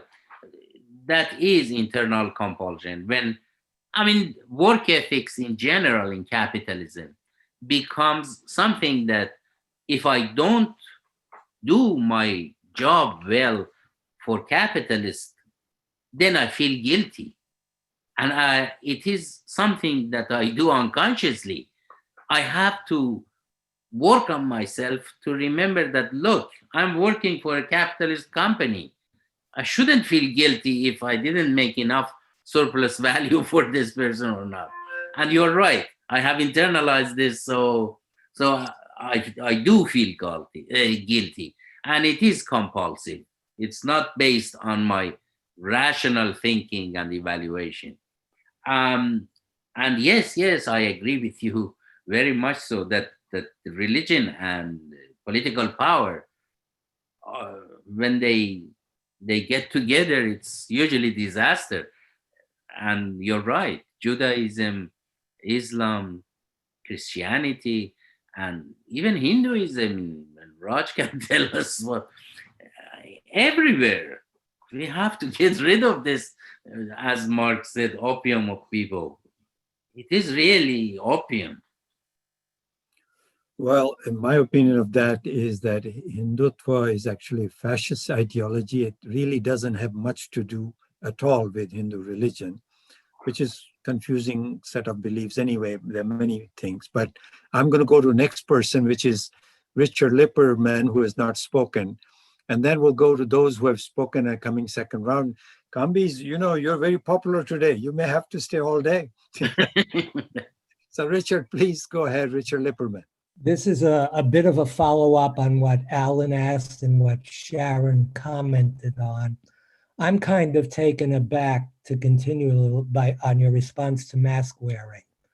And it seems to me that the COVID issue is an example of, let's say, unfettered individual freedom versus a social contract that we should have with each other that involves protecting each other. So when Alan brought up the whole COVID thing, you said you mentioned what you were against, what you didn't like happening on the part of the Republican Party, the Democratic Party here. So my question would be to you, given that we do live in a situation where I believe a social contract between us is necessary, what kind of policies would you advocate for in terms of dealing with the COVID pandemic that we're in? Well, I don't know if that was my personal ideas. I hadn't thought about it, but You said you were questioning curfew. Yes. Not mask. No, how you felt about masks. I'm sorry? You had said something to the effect that you weren't sure how you felt about masks. No, it was about curfew. Okay, let Kambiz answer, please. I think that the whole thing that they are telling us and they are asking us to believe in what they give to people, I don't agree with that. I think a lot of information is hidden from us. We don't know where it came from. We don't know if it is true. We don't know why social distancing is imposed. And I doubt that it doesn't have a lot of political things behind it. And considering that I'm coming from a country that is based on conspiracy, nothing that the government says is believed by people. When government here says that you should stay home, you shouldn't go to each other, you shouldn't gather, it is very suspicious for me. It smells like a police government who is trying to control the population. But I don't have an argument. We have to work on it. I will think about it and see what we can do. But just as a personal opinion, it doesn't make complete sense to tell people not to talk to each other, not to visit each other, stay at home. And it is suspicious.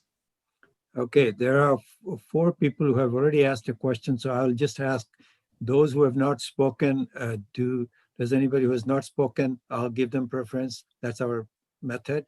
Now is the time to speak, otherwise I'll go to these 4.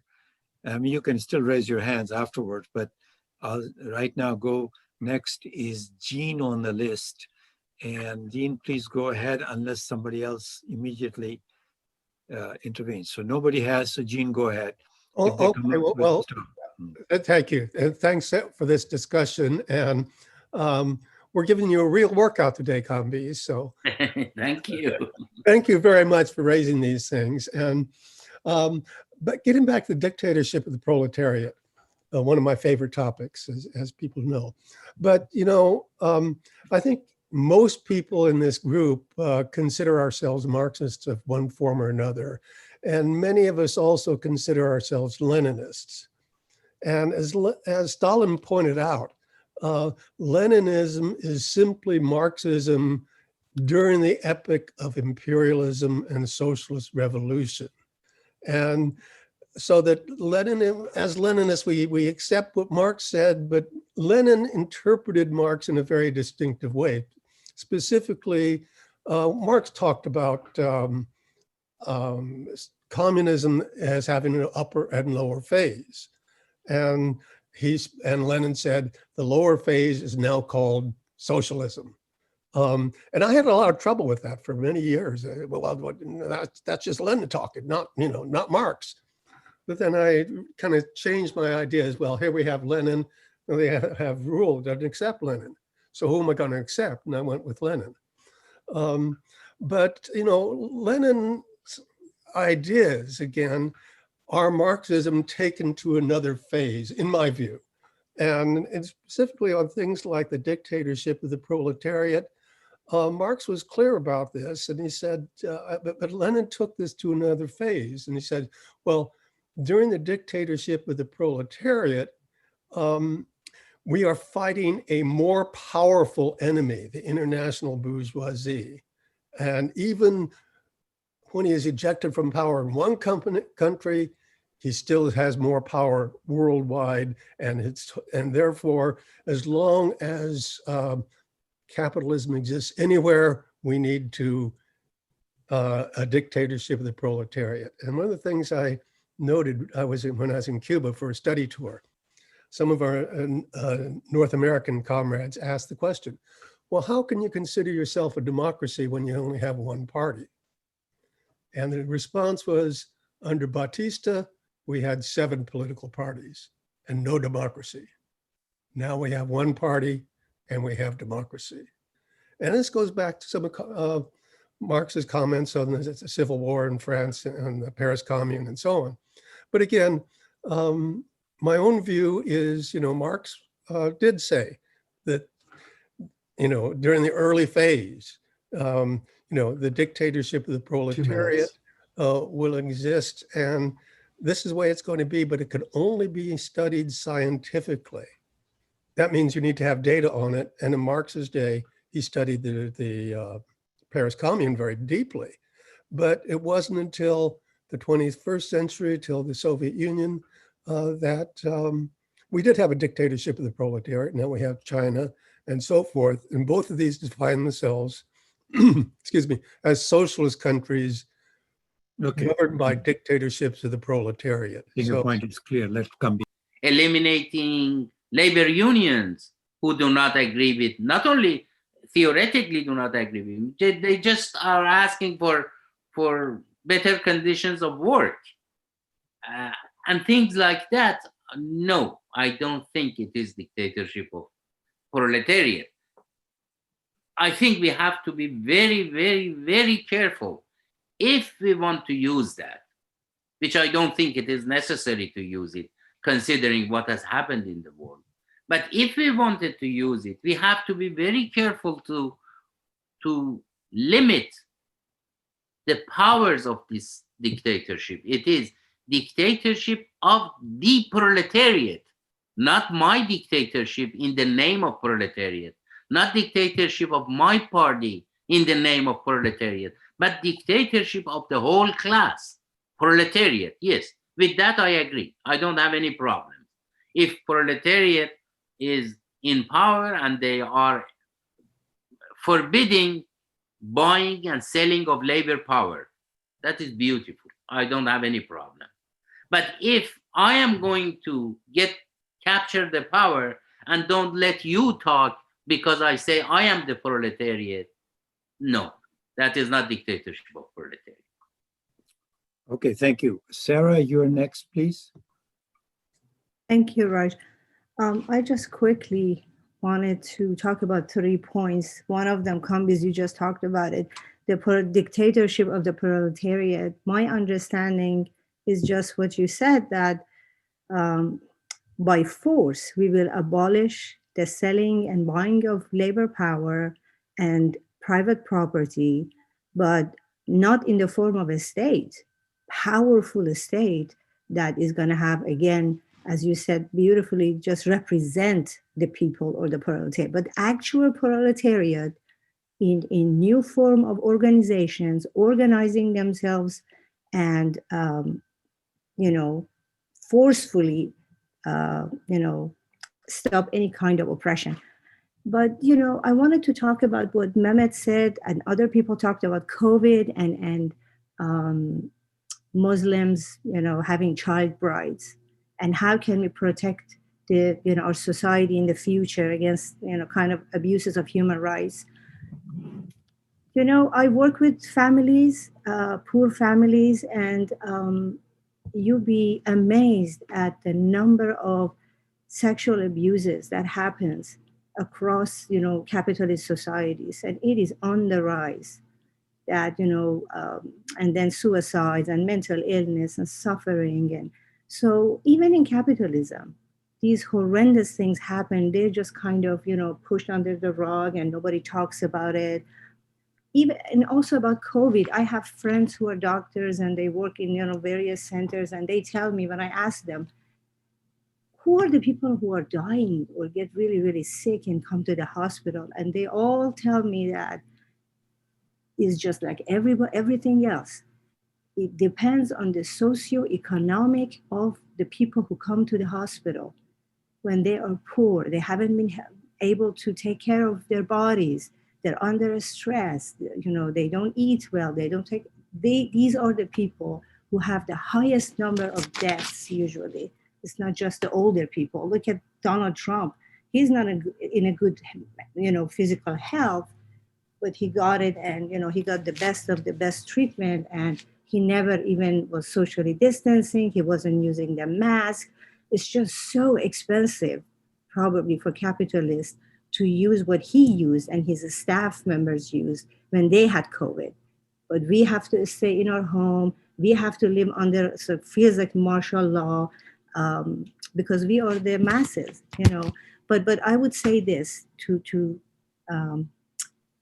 if we were living in a communist society and there was a pandemic, I would believe and follow everything that my comrades and other human beings who are organizing would tell me. I would follow that. I think people have the instinct to do that.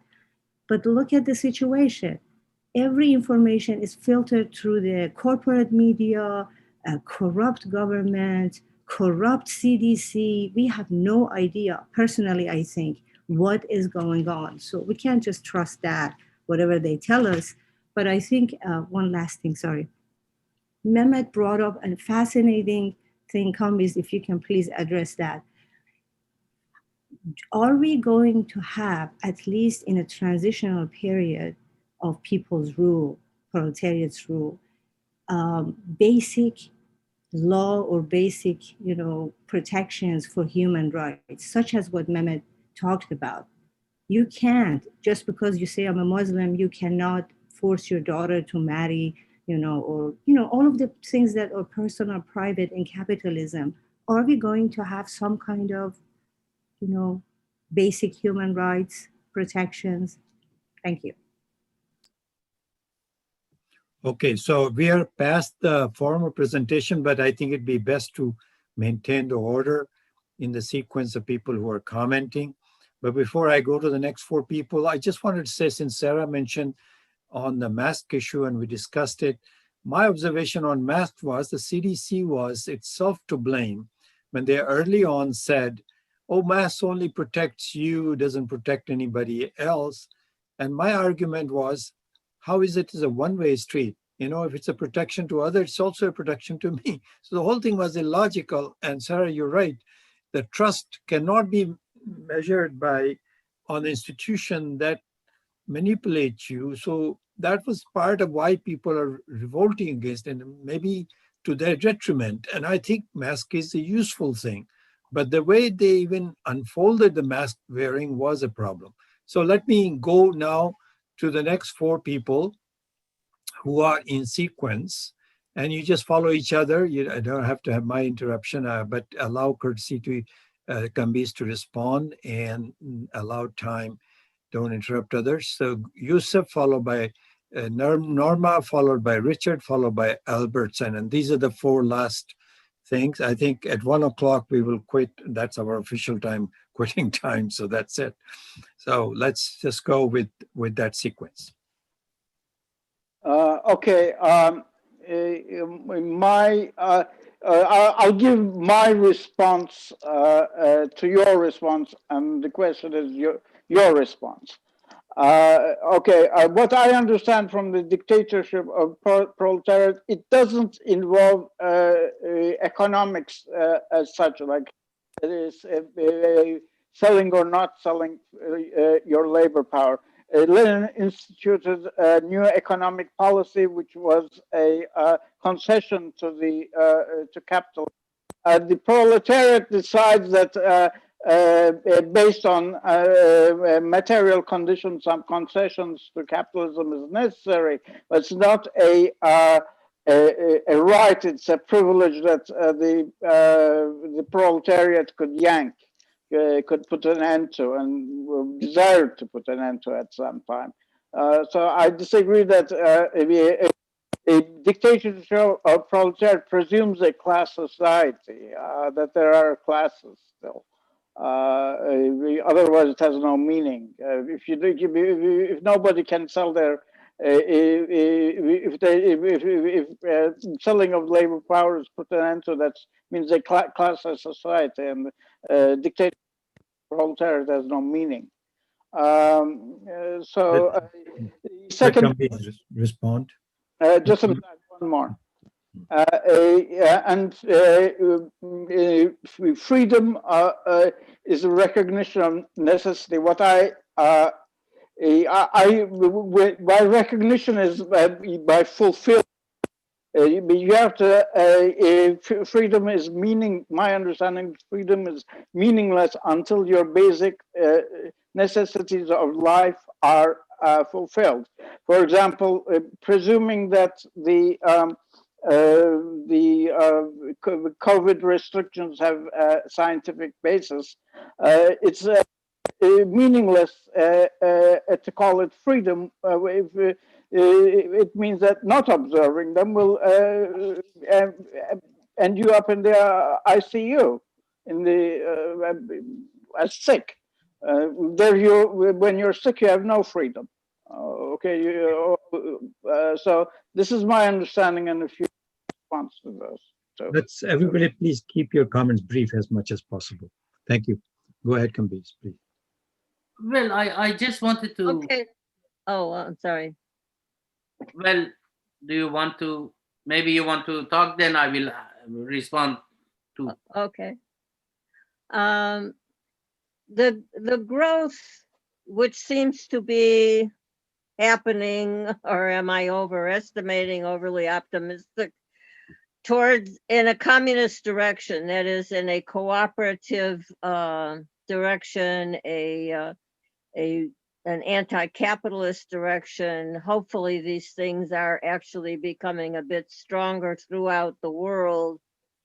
And I look forward to that changing people toward mutuality, towards mutual care. I see anti-capitalism as a liberating factor. My thing about crime has always been, and this includes rape and abuse, sexual abuse of any kind. It includes the whole panoply of criminal actions that people do on each other. Is caused by capitalism. And it was caused by being a feudal society, and by being the ancient Greek democracies or whatever they had. So it's as old as the social structure.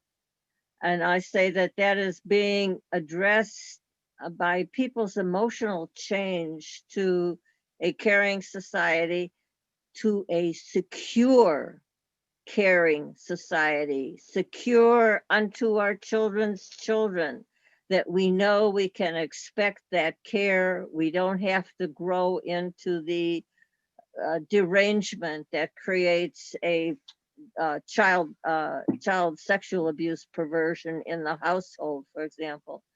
That it will be challenged by the ability for us all to take care of ourselves, of each other, and not need to fight to maintain that kind of a care. I am a severe Stalinist in the sense of if it's necessary to enforce that kind of behavior, so be it. Castro was renowned for having spent hours on a national megaphone talking about how the people should be. I think that kind of thing changes people. It's kind of like school, except it's not anything like the dictatorial indoctrination that goes on by school. It is people learning, oh, we can be that way, and people learning it together and being able to see each other in the streets and listen and produce what they need if they can. You know, it's a wholly other kind of objective about how we live together that I say will change people, allow people to change themselves, and eventually fight the battle. You know, I can't advocate for an armed insurrection towards communism, but if it happens, that's fine with me.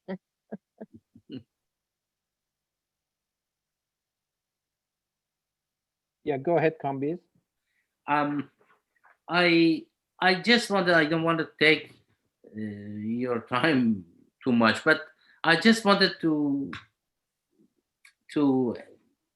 talk about a couple of things. Representative system. I mean, one of the main targets of our revolutionary activity is representative system, because democracy, freedom, self-actualization, these are not things that we can delegate to others. You cannot actualize my humanity. You can help me to actualize my humanity, but not in my place. And we have to eliminate, alongside buying and selling of labor power and the separation of state and civil society, we have to fight against representative system in all its forms and shapes, and specifically in political arena. So we don't want to have another form of representative state or representative party who talks in my name and even closes my mouth and tells me what to say and what not to say as my representative. We don't want that. We want to promote self-government, and that is the basic communist form of democracy that we are fighting for, in my opinion. Self-government, not government in the name of others. So it's in response to what you said, Sarah, too, that the self-protection against bourgeoisie, against the Muslim child abuse, or against all kinds of abuses during the time that we have just come out of capitalism and we want to reach communism, is self-government, any kind of self-government and self-defense. Okay, so this time we should go to Richard Fallenbaum, who has not had a chance to go into the issues. So Richard, you go, followed by Richard Wright, and then Mark Albertson. Well, I just wanted to comment on the question of buying and selling of labor power as a necessary, abolishing the buying and selling of labor power as a necessary condition for socialism, or for, and you know, it's kind of come up as a continuing issue in this group.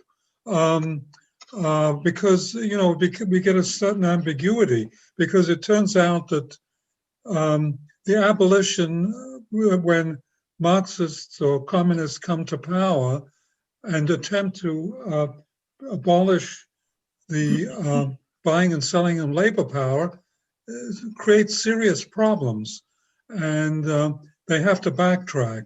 And even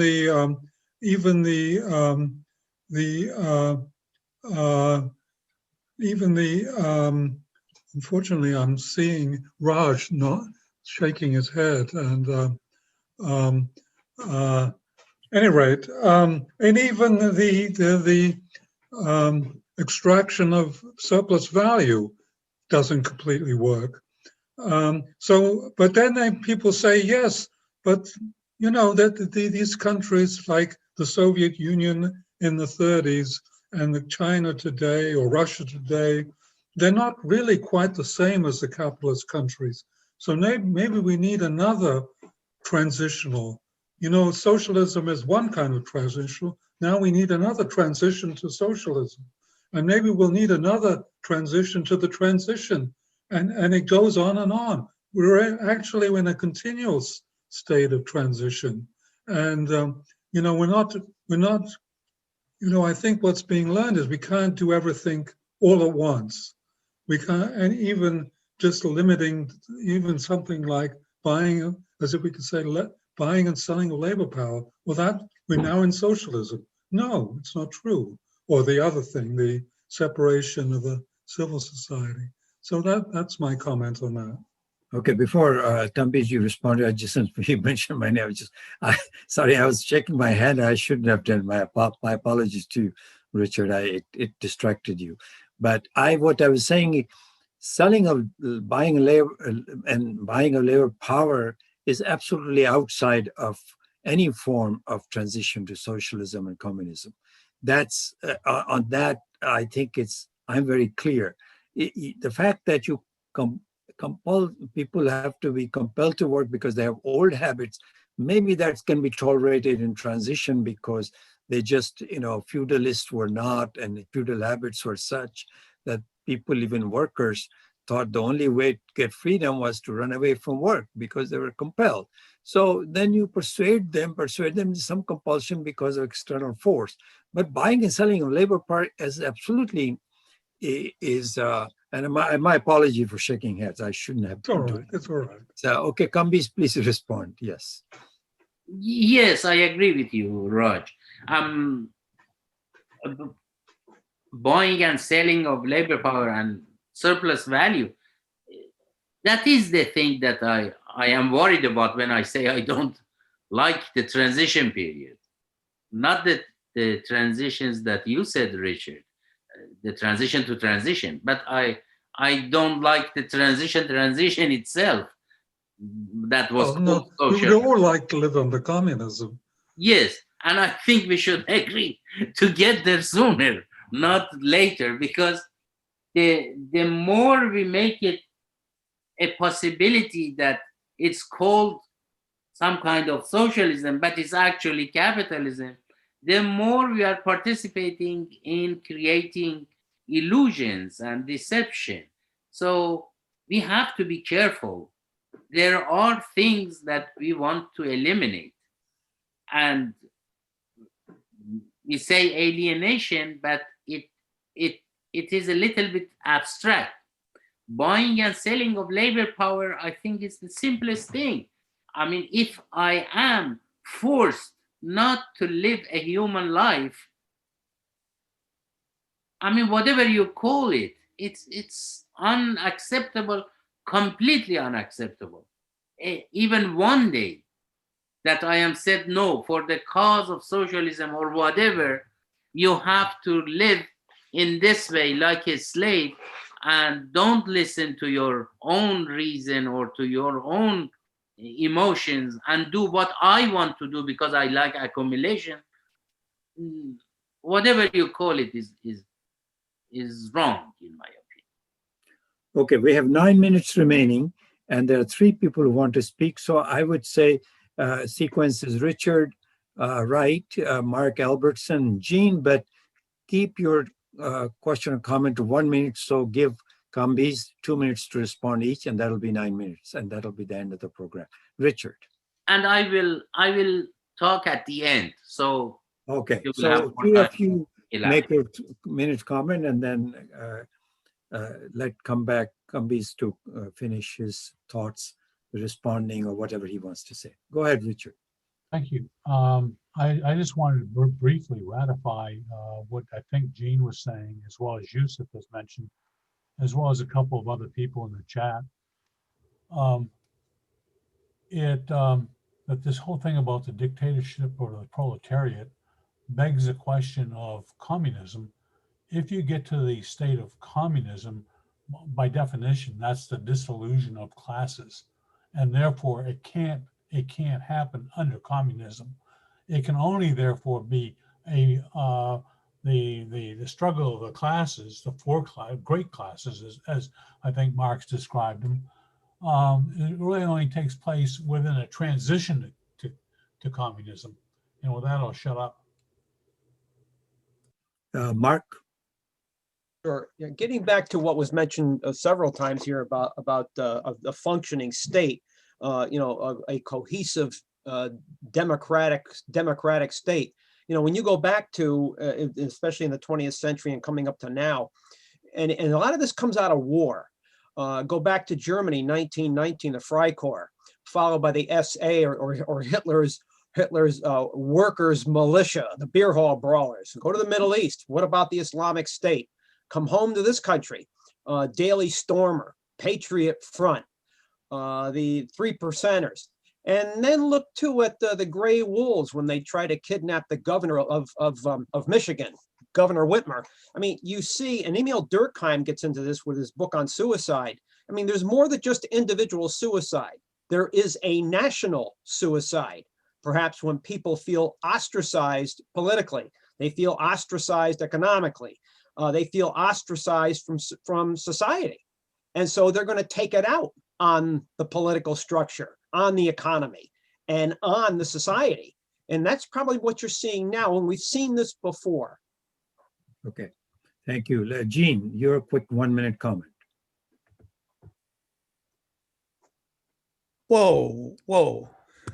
Okay, no, thank you. I just want to say very quickly, the Chinese have a clause in their constitution that you cannot utilize your rights in a way that takes away the rights of other people.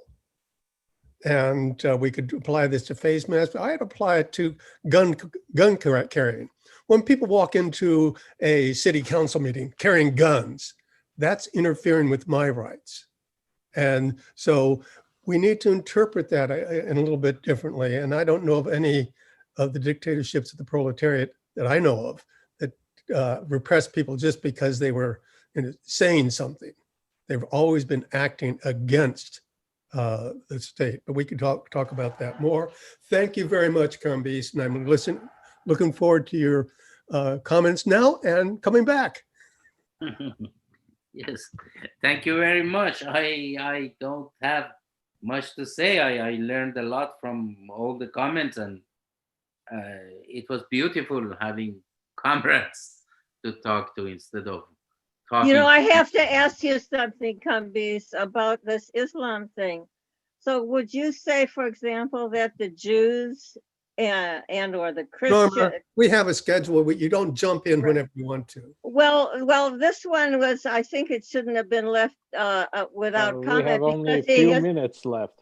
Right, he's declared against, he's identifying problem of Islam as separate from these other groups. And I wondered if anybody wanted to elaborate on the idea that Islam is condemnable compared to the other groups.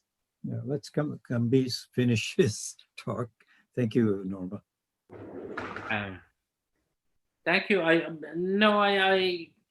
I just wanted to thank everybody. And Norma, no, I don't think Islam is worse than, but it is a very, very bad ideology, close to Nazism and fascism. But I agree that others, in Israel, Judaism is not doing much better, or Catholics didn't burn less people when they had power. So I am coming from Iran, and I have seen most of my comrades being killed by the Muslims. So I am very angry with them.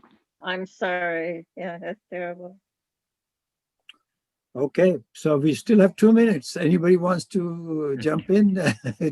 You can. Norma, if you want to jump in with something, now's your time. You notice I did. Can I jump in, Raj? Of course, Sarah, go ahead.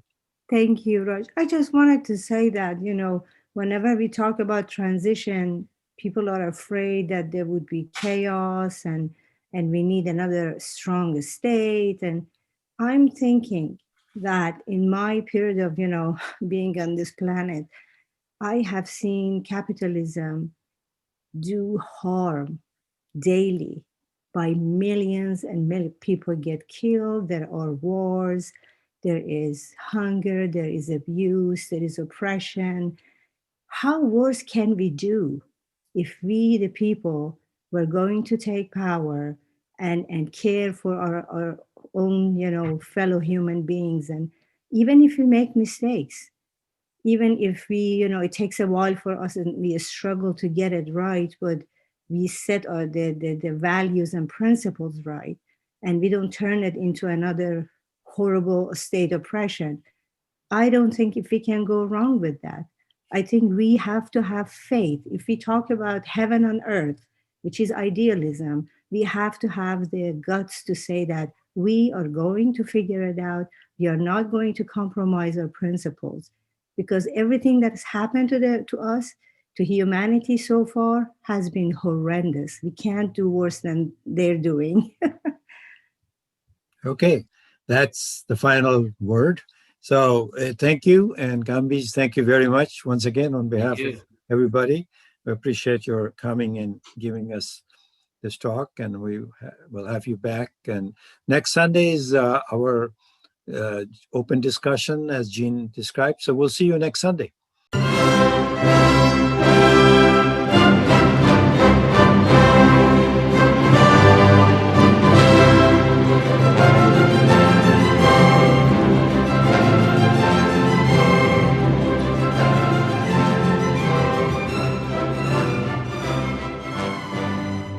Institute for the Critical Study of Society at the Niebuhr Proctor Marxist Library receives no corporate funding, nor do we have any paid staff. We rely on the support of working class folks that share our commitment to the socialist legacy of Karl Marx. We continue to need funds to meet necessary expenses. Since we can no longer pass the hat at our in-person forums, please send contributions to our treasurer, either online via PayPal or by check. The PayPal ID is ICSS Sunday, SUNDAY, @yahoo.com, and the name is Richard Fallenbaum. And checks may be made out to Richard Fallenbaum and sent to him at 1225 Nielsen Street, Berkeley, California, 94706. Fallenbaum is spelled Fallenbaum. To donate directly to the Marxist Library, send a check to the Niebuhr Proctor Marxist Library at 6501 Telegraph Avenue, Oakland, California, 94609, or directly or donate online at www.paypal.me/npml. For information, write to npml at marxistlibr.org, and the website is marxistlibr.org.